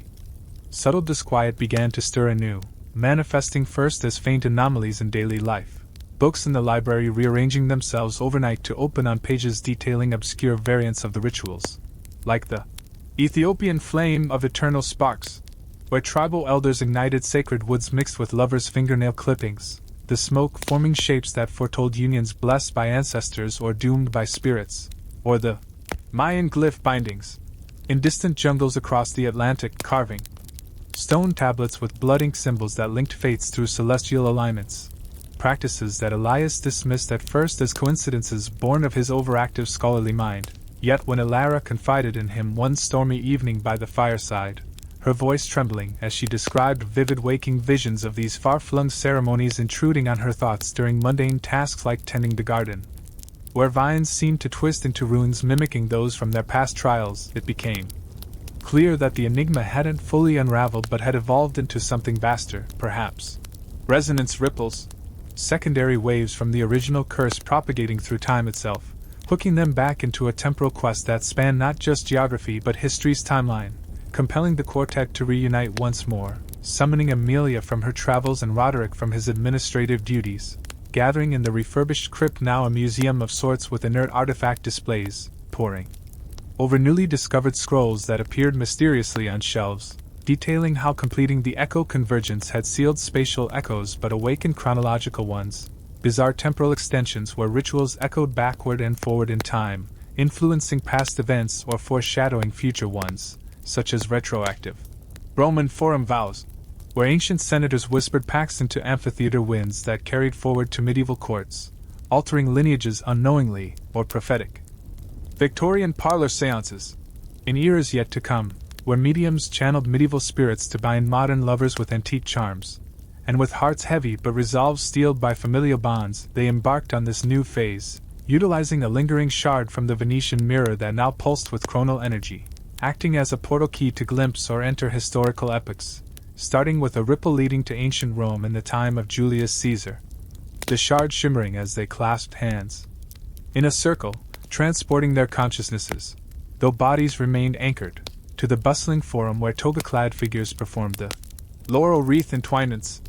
lovers weaving crowns from sacred leaves dipped in Tiber waters, placing them on each other while invoking Venus to eternalize affections, but if wilted prematurely, signaling divine disapproval leading to public shunnings or worse, bizarre civic religious customs blending politics with passion in an empire where marriages, sealed alliances, and navigating the crowded streets amid vendors hawking amulets and gladiators practicing nearby, they witnessed a key ripple, a senator's ritual gone awry, his wreath withering instantly due to hidden betrayal, the echo rippling forward to influence Isabella's original curse centuries later, and intervening subtly, Elias posing as a soothsayer to whisper warnings that altered the outcome slightly, preventing total disaster but creating a paradox guardian, a temporal phantom, manifesting as a centurion spectre wielding a gladius that chased them through marble columns, forcing evasion with the shard reflecting alternate timelines to confuse, Amelia using her healer's insight to spot weak points in the illusion, Roderick's strength imagined in the vision to topple market stalls as distractions. Elara's intuition guiding safe paths back to the portal, emerging breathless in their time with a laurel leaf relic that stabilized minor paradoxes, and emboldened, the next ripple pulled them to Arthurian Britain in the misty dawn of medieval legend, Camelot's towers rising ethereal in fog-shrouded valleys, where knights and ladies engaged in the Excalibur oath sharings, touching the legendary sword's hilt, or replicas thereof, to swear fealty in love, the blade glowing if pure or dimming if tainted. Bizarre chivalric magics intertwined with Merlin's sorceries that tested courtly loves amid quests, often leading to grail pursuits born of romantic redemptions, and infiltrating the Round Table as wandering bards. They observed Lancelot and Guinevere's secret ritual, the echo amplifying their doomed affair to ripple into Harrington's lineage through Norman descendants, and to mend the ripple. Elara sang a ballad infused with their collected wisdom, subtly shifting loyalties without erasing history, but awakening a dragon-like guardian from Welsh myths, flames licking at their heels as they fled through enchanted forests, the laurel leaf cooling fires, Venetian shard mirroring decoys, Ottoman incense burner, retrieved from storage, smoking veils, escaping with a sword shard that cut through temporal veils more efficiently, and onward the resonances led to Renaissance Florence under Medici patronage. Ateliers buzzing with artists sculpting, David's gaze rituals, where couples posed nude for portraits that captured souls, eyes and paintings following viewers to judge fidelity from walls, bizarre artistic enchantments blending Da Vinci's innovations with alchemical pigments that animated canvases, revealing secrets in brushstrokes, and disguised as apprentices, they mingled with Michelangelo's circle, witnessing a patron's ritual where a portrait's eyes wept blood upon betrayal discovery. The ripple influencing European nobility's secretive practices forward to their era, intervening by altering a pigment formula with Amelia's herbal knowledge to temper extremes, but guardians as animated statues lumbered after them through cobblestone piazzas, the sword shards slicing marble limbs, laurel calming stone rages, mirror shard fracturing pursuits, gaining a pigment vial that colored visions for clarity, and traversing to Edo period Japan. Cherry blossoms falling like silent vows in samurai gardens, echoes in sakura petal packs, lovers scattering blossoms. On tatami mats, patterns forming omens read by geisha oracles, bizarre feudal harmonies where dishonor led to seppuku-inspired heartbreaks, rippling through trade to effect Silk Road variants, and posing as merchants, they partook in a tea ceremony laced with ritual, subtly redirecting a daimyo's pact to soften its curse echo, guardians as armored ronin clashing katanas in bamboo groves, relics uniting, pigment staining blades to blind, sword shard parrying, incense disorienting, leaf healing, cuts, securing a petal fan that fanned away illusions, and delving deeper into antiquity to Egyptian pyramids under pharaohs' reigns. Now read bindings, where papyrus scrolls inscribed with hieroglyphs of hearts were floated on sacred waters, crocodiles devouring if false or preserving if true, bizarre Nile god worship blending with fertility rites that influenced Greek imports later, and as scribes and reed boats, they amended a royal scroll to balance the ripple affecting Mediterranean echoes. Guardians as mummified sentinels rising from sands, fan-blowing dunes to bury, pigment marking weak spots, sword-cleaving bandages, mirror-reflecting sun to scorch, escaping with a reed stylus that inscribed protective wards, and forward to Aztec temples in Mesoamerica, blood-soaked altars hosting feathered serpent unions, sacrifices of flowers instead of hearts for lovers, plumes quivering to approve or wilt, bizarre theocratic passions rippling via Spanish conquests to Iberian variants. Intervening in a ceremony to promote mercy over extremism, guardians as jaguar warriors pouncing through jungles, stylus warding roars, fan cooling predatory instincts, pigment camouflaging, sword defending, leaf regenerating, acquiring a plume that flighted thoughts swiftly, and circling to Viking longhouses in Scandinavian winters. Rune axe alliances, carving wood with bloodied blades during feasts, sagas sung to bind clans through marriages, echoes storming across seas to Norman shores. Mending a chieftain's right to temper violence, guardians as berserkers raging in snowstorms, plume-lifting blizzards, stylus-etching counters, fan-thawing freezes, pigment-dyeing furs for stealth, sword-clashing steel, leaf-soothing frenzies, gaining an axe head that cleaved temporal barriers, and to Industrial Revolution Britain, factories humming with Gearhart mechanisms, Lovers assembling clockwork lockets that ticked in sync or jammed on lies, bizarre Victorian steampunk evolutions. Influencing modern sentiments, adjusting an inventor's prototype to prevent echo amplifications, guardians as mechanical automatons clanking through fog-bound streets, axe heads smashing gears, plume guiding evasions, stylus reprogramming, fan venting steam, pigment rusting joints, mirror distorting directives, leaf repairing wares, securing a locket cog that locked resonances, and culminating in a future glimpse. A cybernetic era where Eurolink loves wired minds directly for shared emotions. Echoes digitalized into code, intervening to code ethical safeguards against manipulations, guardians as holographic hackers glitching realities, all relics synergizing in a symphony of defense, cog syncing attacks, axe cleaving data streams, plume uploading viruses, stylus coding fixes, fan cooling servers, pigment encrypting, mirror firewalling, leaf regenerating nodes. Finally sealing the temporal vortex in a cascade of light, returning to their present with profound exhaustion but ultimate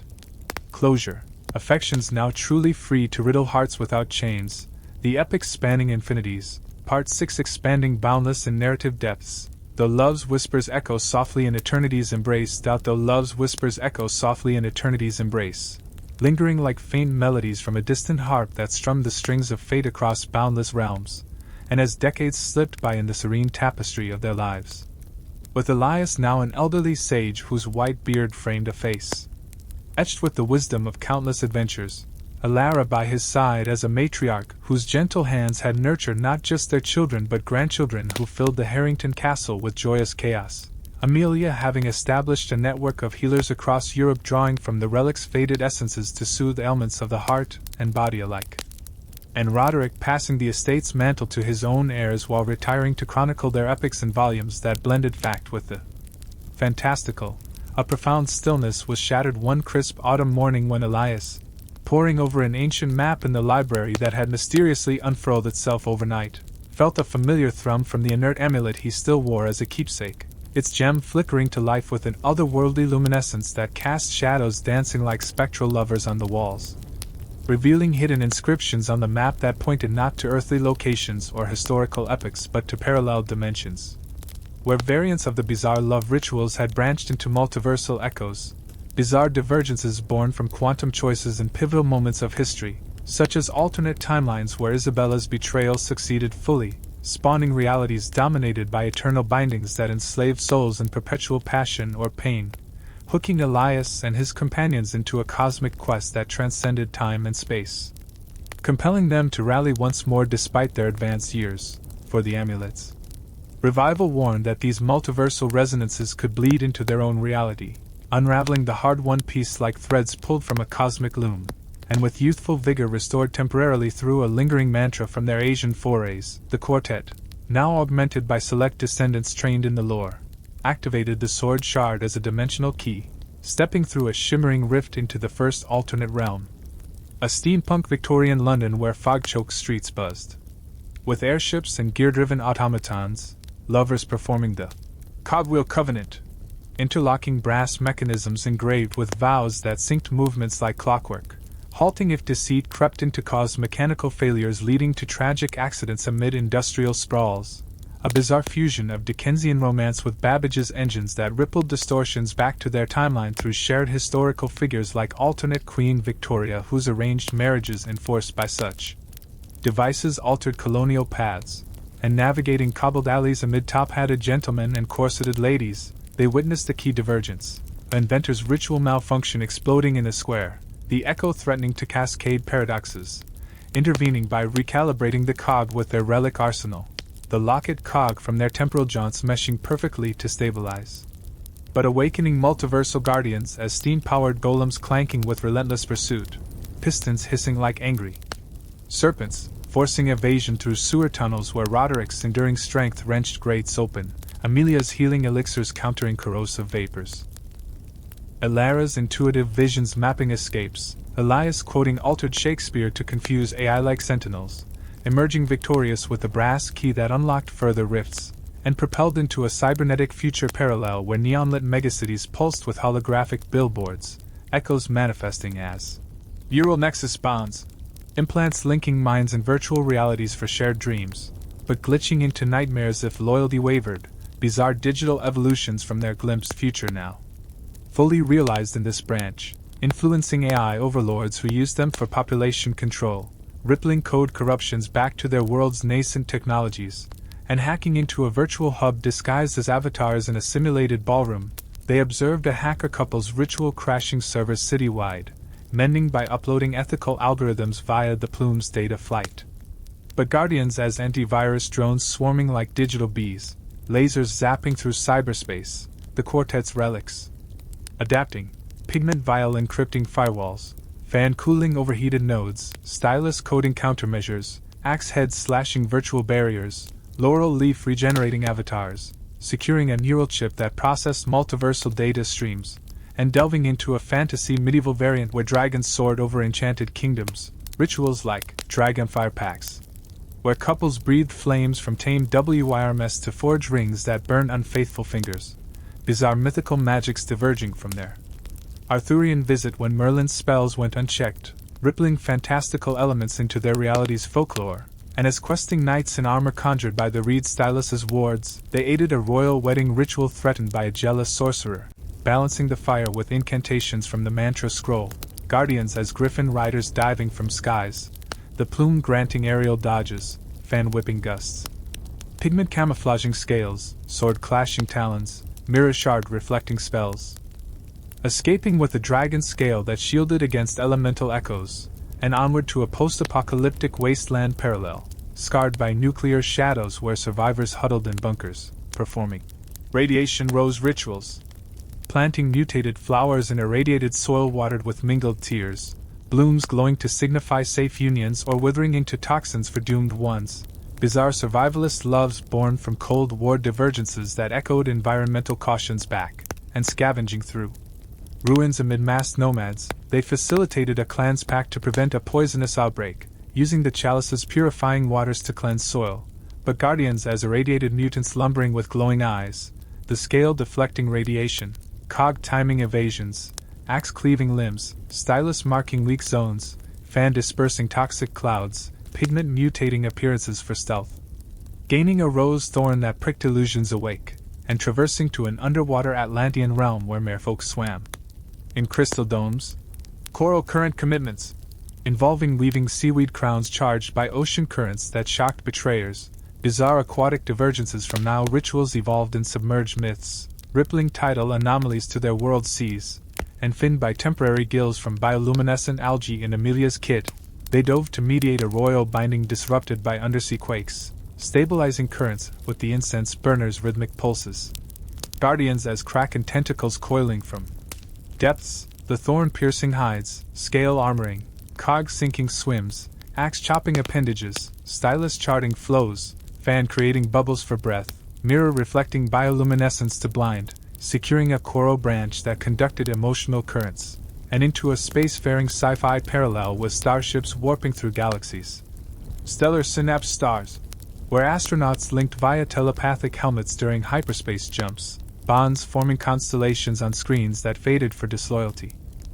Bizarre cosmic evolutions from aurora rituals extended to stars, rippling gravitational pulls affecting their timeline's astronomy, and suited up in zero-grav environments aboard a station, they realigned a crew's ritual to avert a black hole echo, using the neural chip to interface, guardians as asteroid drones blasting lasers, the branch channeling deflections, thorn targeting cores, scale shielding hulls,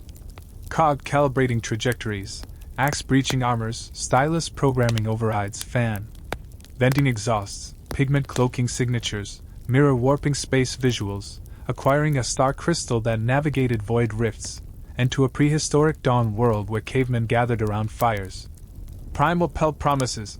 skinning beasts to drape furs marked with buried dyes, patterns fading or strengthening based on hunts shared, bizarre ancestral origins predating Egyptian echoes, rippling evolutionary instincts into human affections, and grunting communications amid woolly mammoths. They guided a tribal union to balance the ripple without altering evolution, using primitive tools enhanced by relics, guardians as saber-toothed tigers prowling, the crystal illuminating paths, branch entangling paws, thorn jabbing flanks, scale hardening hides, cog timing leaps, axe felling threats, stylus drawing words on ground, fan blowing embers to scare, pigment blending with shadows, gaining a pelled drum that beat rhythmic warnings, and forward to a quantum superposition realm where realities overlap like ghostly layers. Entanglement essence exchanges.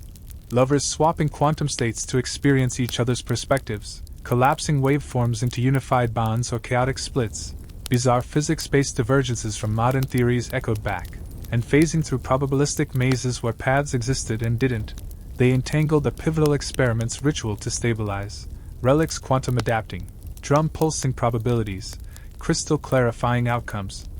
branch linking states, thorn pinning certainties, scale stabilizing fields, cog measuring spins, axe cleaving uncertainties, stylus equating formulas, fan dispersing interferences, pigment coloring waves, mirror duplicating possibilities, securing a quantum qubit that computed infinite scenarios, and culminating in a nexus hub of all parallels, a swirling vortex of every divergence conceivable, where the original Isabella's multiversal selves converged in a council of echoes, revealing the enigma's core as an eternal cycle of love's trials designed by cosmic forces to evolve sentience through emotional crucibles, and in a grand symphony of relics harmonizing, the quartet and descendants channeled unity to break the cycle, guardians from all realms assaulting in a cacophony of forms, golems, drones, griffins, mutants, krakens, asteroids, tigers, superpositions, the arsenal unleashing an epic defense, drum-beating retreats, qubit calculating counters, crystal blasting lights, branch conducting alliances, thorn pricking vulnerabilities, scale armoring multitudes, cog timing orchestrations, axe cleaving masses, stylus inscribing victories, fan sweeping hordes, pigment disguising flanks, mirror multiplying forces, laurel healing legions, plume flighting strategies, reed warding realms, pelt echoing roars, rose awakening allies, coral flowing energies, star navigating chaos, neural interfacing commands, brass unlocking portals, until the vortex imploded in radiant dissolution, sealing multiversal whispers forever, returning them to their timeline with ageless insights, affections now a universal harmony free of riddles, the Odyssey transcending all bounds, Part 7 unfurling in colossal narratives, though love's gentle echoes hum eternally in the cosmos heart. Though love's gentle echoes hum eternally in the cosmos heart, resonating through the infinite voids where stars are born and die in silent symphonies of light and shadow. And as centuries cascaded into millennia within the grand narrative of existence, with Elias's legacy enduring not merely in bloodlines but in the ethereal archives of universal consciousness, his descendants, now scattered across evolving civilizations that had transcended earthly bounds into interstellar colonies, carried faint imprints of the amulet's glow in their DNA, manifesting as intuitive flashes of affection's deeper truths amid the hum of fusion drives and quantum communicators. Elara's spirit woven into cultural myths as the eternal guardian of bonds, Amelia's healing arts evolving into bioneural therapies that mended fractured psyches across galaxies, and Roderick's chronicles becoming foundational texts in cosmic historiography, studied by AI scholars and crystalline data spires on distant worlds. Yet this vast expanse of tranquility was pierced one fateful cycle when a descendant named Lyra, a quantum archaeologist excavating relic sites on the rim of a black hole's event horizon, unearthed the anomalous artifact, a fractal crystal pulsing with hyperdimensional frequencies that synced uncannily with the faded legends of her forebears' quests, its facets refracting visions of unbound resonances not confined to multiverses but sprawling into the omniverse itself, where infinite layers of reality stacked like infinite decks of cards shuffled by capricious fates, each layer birthing meta-echoes, bizarre hyperrealities where love rituals transcended physical laws into conceptual abstractions, such as realms, where affections manifested as living equations solving for eternal harmony or collapsing into chaotic variables if unbalanced, hooking Lyra and a reconvened spectral council of her ancestors' essences, summoned through the crystal's call, into an omniversal odyssey that dwarfed all prior scales, for these meta-echoes threatened to harmonize or dissonate the very fabric of all existences, unraveling causalities like and with the original quartet's consciousnesses reawakened in holographic forms augmented by Lyra's tech, they activated the qubit from their quantum ventures as an omni-key, plunging through a singularity rift into the first hyperlayer, a conceptual plane where thoughts were tangible architectures, lovers erecting ideation idols, from pure cognition. Building mental cathedrals of devotion that withstood or crumbled under doubt's seismic quakes, a bizarre noetic evolution diverging from primal pelt promises when early minds first conceptualized bonds, rippling abstract distortions back through ontological chains to seed existential crises in lesser realities, and navigating synaptic bridges amid neuron stars, they encountered a pivotal divergence, a thinker's ritual ideation fracturing into solipsistic isolation, mending by infusing empathetic algorithms from the neural chip. But awakening omni-guardians as paradox predators, devouring inconsistencies like voracious voids. Forcing conceptual evasions where Roderick's holographic might warped logic barriers, Amelia's essence healed conceptual wounds, Ilara's vision mapped idea flows, Elias quoted metaphilosophies to baffle beasts, emerging triumphant with an ideation node that structured chaotic thoughts, and propelled into an entropy-reversed layer where time flowed backward in crystalline perfection, echoes as retrograde reveries, where couples relived passions in reverse chronology, endings birthing beginnings. In loops that preserved youth but risked erasing origins if loops nodded, bizarre thermodynamic inversions from stellar synapse divergences, influencing conservation laws across omniverse, and as reversed entities in anti-temporal suits conjured by the star crystal's NAV, they unwound a cosmic wedding's retrograde collapse, stabilizing with the drum's rhythmic forward beats. Guardians as entropy enforcers unraveling timelines like spools, the node organizing defenses, scales shielding reversals, thorn pricking forward momenta, branch conducting stability currents, cog timing anti-clocks, axe cleaving decay chains, stylus inscribing forward wards, fan dispersing heat deaths, pigment coloring progress, mirror reflecting futures, laurel regenerating decays, plume flighting corrections, pelt echoing stabilizations, rose awakening potentials, coral flowing anti-entropies, brass unlocking sequences, neural interfacing loops, securing a retrograde coil that wound realities tighter,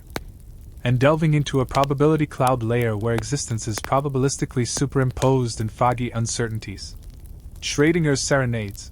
lovers observing each other's states to collapse waves into unified outcomes or bifurcated heartbreaks, bizarre quantum heart evolutions from entanglement essences, rippling probabilistic anomalies to deterministic realms, and phasing through chance mists with qubit computations, they observed observer pairs collapse into infinite splits, mending by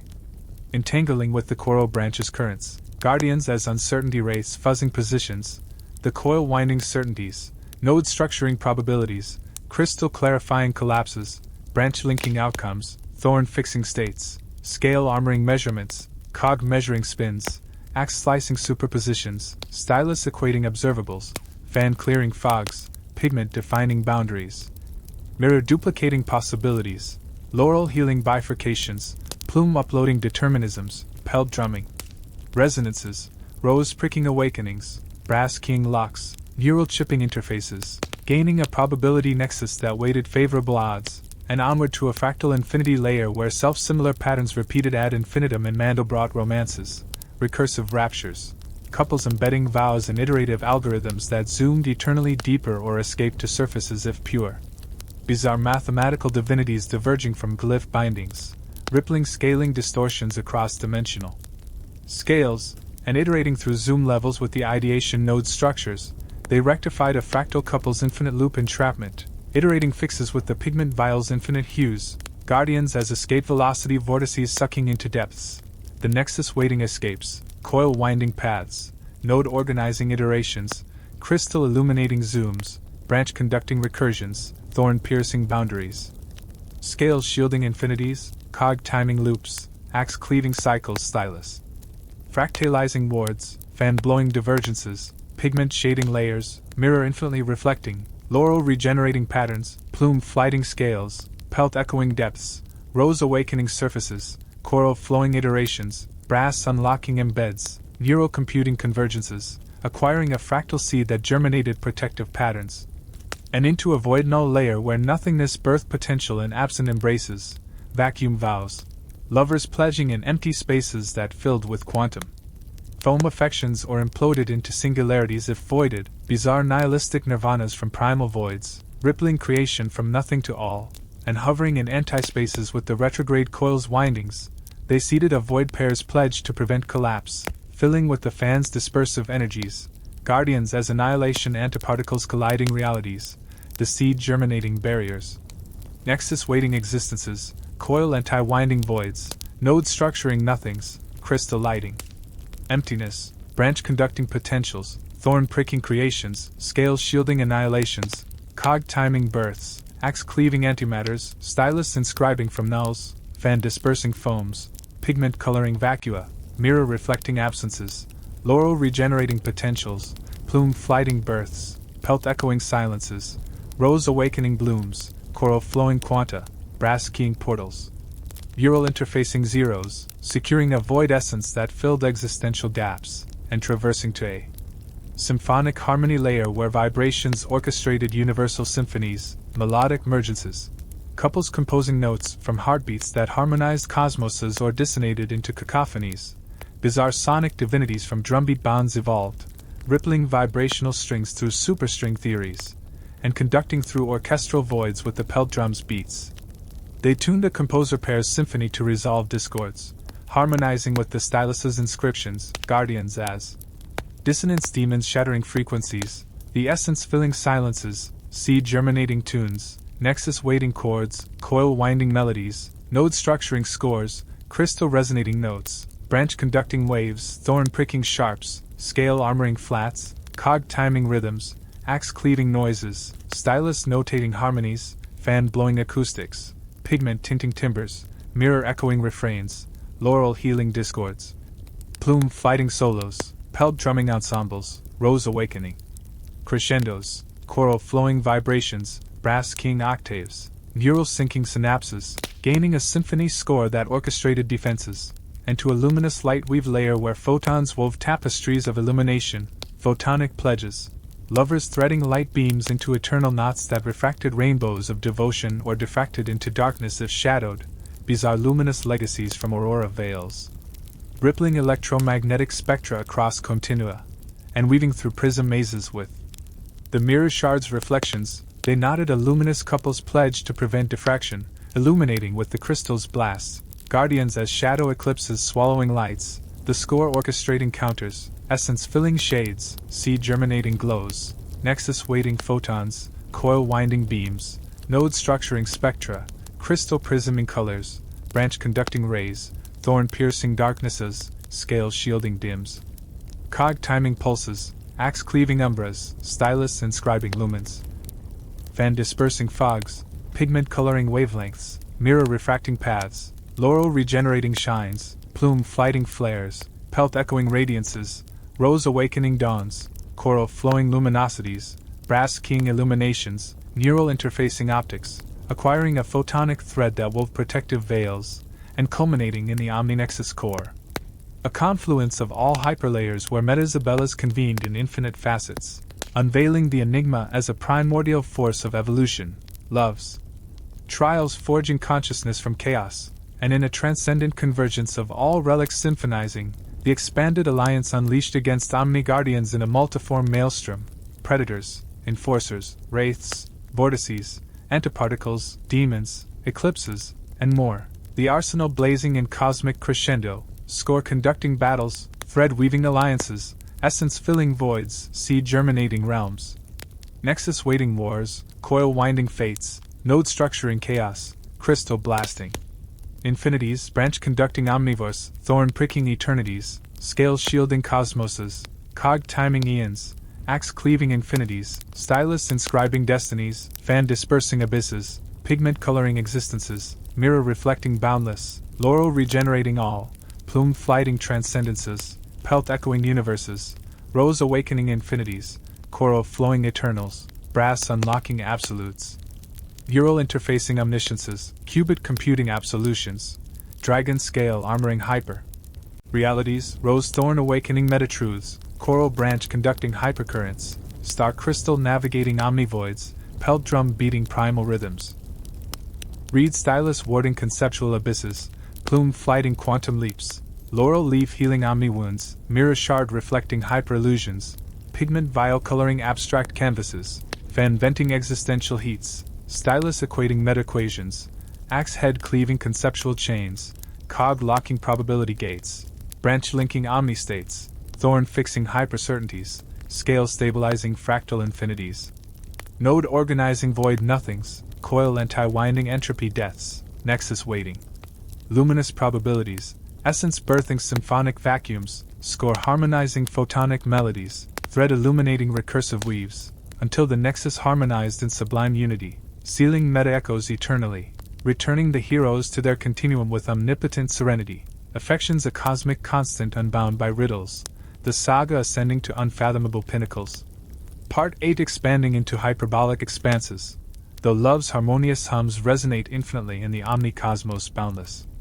Soul. Though love's harmonious hums resonate infinitely in the omnicosmos boundless soul, vibrating through the uncharted expanses where conceptual boundaries dissolve into pure potentiality, and as eons blurred into ineffable eternities within the overarching symphony of all that is, was, or could ever be, with Lyra's lineage extending into hyper-evolved entities that transcended corporeal forms, existing as luminous consciousness clusters navigating the neural nets of godlike superstructures spanning megaverses, the original quartet's essences preserved in quantum engrams that advised across existential strata, their tales etched into the Akashic records accessed by oracle Ayahs and ethereal data clouds. A sublime equilibrium prevailed until an anomalous fluctuation rippled from the absolute void beyond omniversal fringes. A primal singularity birthing transcendent tremors, meta echoes that weren't mere reflections but foundational quakes reshaping the very axioms of existence, where affections evolved into axiomatic affinities, bizarre primordial principles defining reality's core rules through love's logic, such as theorems where devotion equaled infinity or betrayal triggered nullsets collapsing continua, hooking the expanded alliance into a transcendent quest piercing the veil of the inexpressible, for these tremors could harmonize the absolute or fracture it into incomprehensible non-being, compelling Lyra and the holographic forebears to activate the symphony score as a transcendent clef, vaulting through an absolute aperture into the inaugural axiomatic stratum, a realm of pure logic where thoughts crystallized as geometric proofs, lovers forging theorems, by inscribing syllogisms on platonic solids that rotated eternally if valid or shattered into contradictions if flawed. A bizarre ontological genesis diverging from ideation idols when first minds posited bonds as universal truths, rippling axiomatic instabilities back through foundational logics to undermine lesser realities' coherences, and theoremizing amid lemma lattices with syllogistic scaffolds, they rectified a logician pair's proof collapse into paradox pits, validating with the ideation node's structural infusions, but summoning transcendent guardians as contradiction colossi, towering fallacies trampling validities like seismic sophisms, necessitating logical dodges where Roderick's essence asserted brute axioms, Amelia healed inferential wounds, Ilara intuited deductive paths, Elias quoted metalogics to refute giants, emerging ascendant with a theorem axiom that validated chaotic premises, and surged into a non-dual unity stratum where opposites unified in holistic wholes, echoes as monadic mergings, couples dissolving dualities into singular essences that encompassed all polarities or fragmented into infinite dichotomies if imbalanced, bizarre advaitic ascensions from vacuum vows, influencing unity principles across transcendences, and as unified monads in non-separate fields conjured by the void essence's fillings, they coalesced a monad pairs merging to avert fragmentation, unifying with the retrograde coil's winding balances, guardians as duality demons bifurcating wholes, the axiom validating unities, node structuring holisms, crystal clarifying onenesses, branch conducting mergers, thorn pricking separations, scales shielding splits, cog timing syntheses, axe cleaving oppositions, stylus inscribing monisms, fan dispersing divisions, pigment coloring spectra, mirror reflecting wholes, laurel regenerating integrations, plume flighting transcendences, pelt echoing unities, rose awakening fusions, coral flowing holistics, brass keying connections, neural interfacing non-duals, photonic threading bonds, symphony scoring harmonies, securing a monadic core that encompassed polarities, and delving into a hyperchaotic flux stratum where order emerged from turbulence in emergent patterns, chaotic coalescences, lovers seeding attractors in turbulent flows that stabilized into strange loops of devotion or dissipated into entropic noise if unstable, bizarre dynamical systems evolutions from entropy reversals, rippling emergent complexities to simple realms, and fluxing through turbulent vortices with the probability nexus's weightings. They attracted a chaotic couple's coalescence to prevent dissipation, stabilizing with the fractal seed's germinations, guardians as turbulence titans. Swirling disorders, the core encompassing fluxes, axiom validating emergences, coil winding attractors, node organizing turbulences, crystal illuminating patterns, branch conducting flows, thorn fixing stabilities, scale shielding dissipations, cog measuring bifurcations, axe slicing vortices, stylus equating dynamics, fan calming storms, pigment patterning chaos, mirror reflecting orders, laurel regenerating attractors, plume flighting emergences, pelt drumming rhythms, rose awakening loops, coral flowing turbulences, brass keying stabilizations, neural computing simulations, thread weaving patterns, essence filling voids, score orchestrating complexities, gaining a chaotic attractor that drew orders from disarrays, and onward to a sublime ineffability stratum where expressions transcended language and silent knowings, tacit transcendences. Couples communing in wordless wisdoms that enlightened essences or muted into ignorances if obscured, bizarre mystical mutednesses from symphonic harmonies, rippling ineffable insights across expressibles, and knowing through silent veils with the drum's echoing silences, they enlightened a tacit pair's transcendence to unveil obscurities, knowing with the fan's dispersive clarities, guardians as obfuscation obscurants clouding comprehensions, the attractor drawing clarities, core encompassing silences, axiom validating knowings, coil winding wisdoms, node structuring ineffables, crystal illuminating mutenesses, branch conducting communions, thorn piercing veils, scale shielding ignorances, cog timing enlightenments, axe cleaving clouds, stylus inscribing unspeakables, fan dispersing obscurities, pigment coloring insights, mirror reflecting knowledges, laurel regenerating comprehensions, plume flighting transcendences, pelt echoing wordlessnesses, rose awakening silences, coral flowing mystics, brass keying unveilings, neural interfacing intuitions, thread weaving wisdoms, essence birthing knowings, seed germinating enlightenments, nexus weighting insights, scoring silences, acquiring a tacit gnosis that unveiled hidden truths, and into a hypertrance finite stratum where infinities nested in cardinal cascades, lovers ascending ordinal orders and set theoretic unions that encompassed transfinites or collapsed into finite bounds if limited. Bizarre set theoretic sublimities from recursive raptures, rippling infinite hierarchies to finite domains, and ascending through Aleph ladders with the infinity threaded photonic weavings, they unioned a cardinal couple's cascade to prevent collapses, encompassing with the monadic core's integrations, guardians as finitude fiends bounding unbounded, the gnosis unveiling limits, attractor drawing infinities, core encompassing cardinals, axiom validating sets, coil winding ordinals, node structuring hierarchies, crystal illuminating alephs, branch conducting unions, thorn pricking finitudes, scales shielding collapses, cog measuring cardinals, axe cleaving bounds, stylus equating infinities, fan dispersing limitations, pigment coloring transfinites, mirror reflecting hierarchies, laurel regenerating ascensions, plume flighting orders, pelt echoing cascades, rose awakening unbounded, coral flowing sets, brass keying encompassments, neural computing cardinals, thread weaving alephs, essence filling finites, seed germinating hierarchies, nexus weighting infinities, score orchestrating ascensions, securing a transfinite ordinal that ascended boundless scales, and traversing to a metanarrative stratum where stories narrated themselves in self-referential epics, narrative nestings, couples authoring metatales that enfolded realities or unraveled into plot holes if inconsistent, bizarre recursive storytellings from fractal infinities, rippling narrative structures across fictions, and authoring through plot webs with the stylus's inscriptive wards, they enfolded a narrative pair's nesting to seal holes, authoring with the pigment's colorful canvases, guardians as deus ex machina disruptors twisting plots, the ordinal ascending consistencies, gnosis unveiling twists, attractor drawing plots, core encompassing stories, axiom validating narratives, coil winding epics, node structuring fictions, crystal illuminating arcs, branch conducting chapters, thorn pricking fan dispersing inconsistencies, pigment painting scenes, mirror reflecting metalevels, laurel regenerating resolutions, plume flighting denouements, pelt echoing dialogues, rose awakening protagonists, coral flowing arcs, brass keying expositions, neural interfacing characters, thread weaving threads, essence birthing settings, seed germinating subplots, nexus weighting conflicts, scoring symphonies, gaining a narrative quill that authored protective tales, and to a cosmic consciousness.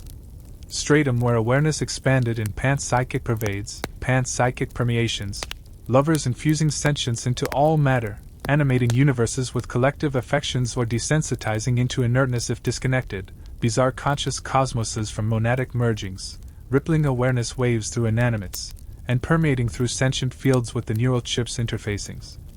They animated a panpsychic pair's permeation to prevent desensitizations, infusing with the essences.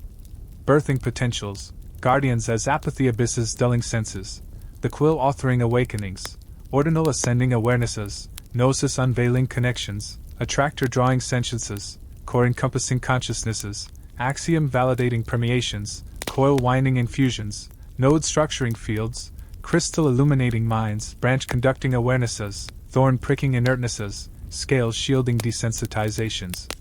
cog measuring cognitions, axe cleaving apathies, stylus inscribing sentiences, fan dispersing dullnesses, pigment coloring perceptions, mirror reflecting consciousnesses, laurel regenerating awakenings, plume flighting thoughts, pelt echoing minds, rose awakening souls, coral flowing cognitions, brass king infusions, neural interfacing panpsychics, thread weaving sentiences, essence birthing awarenesses, seed germinating minds, nexus weighting perceptions, score orchestrating consciousnesses, acquiring a panpsychic pulse that animated all, and culminating in the absolute apex, a pinnacle of all transcendences where primal Isabella's amalgamated in ultimate unities, disclosing the enigma as the originating impulse of creation itself, love's trials the engine of eternal becoming, and in an apotheotic amalgamation of all relics in a transcendent tapestry, the alliance unleashed against transcendent guardians in an all-encompassing apocalypse, colossi, demons, titans, obscurants, fiends, disruptors, abysses, and legions beyond, the arsenal ascending in sublime supremacy, pulse animating defenses, quill authoring victories, ordinal ascending battles, gnosis unveiling strategies, attractor drawing alliances, core encompassing wars, axiom validating triumphs, coil winding fates, node structuring apocalypses, crystal blasting eternities, branch conducting omni-forces, thorn pricking transcendences, scale shielding absolutes, cog timing infinities, axe cleaving ineffables, stylus inscribing destinies, fan dispersing chaos, pigment coloring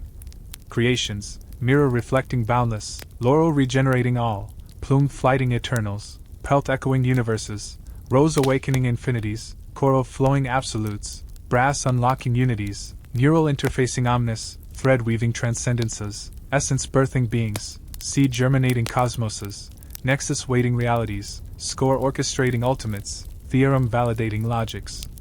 monadic merging holisms, chaotic coalescing orders, tacit transcending knowings, cardinal cascading infinities, narrative nesting epics, panpsychic permeating awarenesses, ideation node structing thoughts, retrograde coiling times, probability nexus weighting chances, fractal seed germinating patterns, void essence filling nothings, symphonic score harmonizing vibrations, photonic thread illuminating lights, quantum qubit computing possibilities, dragon scale armoring myths, rose thorn pricking illusions, coral branch conducting currents, star crystal navigating voids, pelt drum beating primals, reed, stylus warding ancients, plume flighting quanta, laurel leaf healing wounds, mirror shard reflecting illusions, pigment vial coloring canvases, fan venting heats, stylus equating equations, axe head cleaving chains, cog locking gates, branch linking states, thorn fixing certainties, scale stabilizing infinities, node organizing voids, coil anti-winding entropies, nexus weighting luminosities, essence birthing symphonies, score harmonizing photonics, thread illuminating recursives, quill authoring vacuums, pulse animating probabilities, ordinal ascending retrogrades, gnosis unveiling ideations, attractor drawing monadics, core encompassing chaotics, axiom validating tax, and infinite more in perpetual expansion, until the apex ascended in divine dissolution, sealing transcendent tremors eternally, restoring the alliance to their continuum with absolute apotheosis. Affections the primal principle unbound by enigmas, the Odyssey eclipsing all conceptions, Part 9 transcending into hyperbolic horizons, though love's sublime symphonies sing ceaselessly in the Absolute's infinite essence.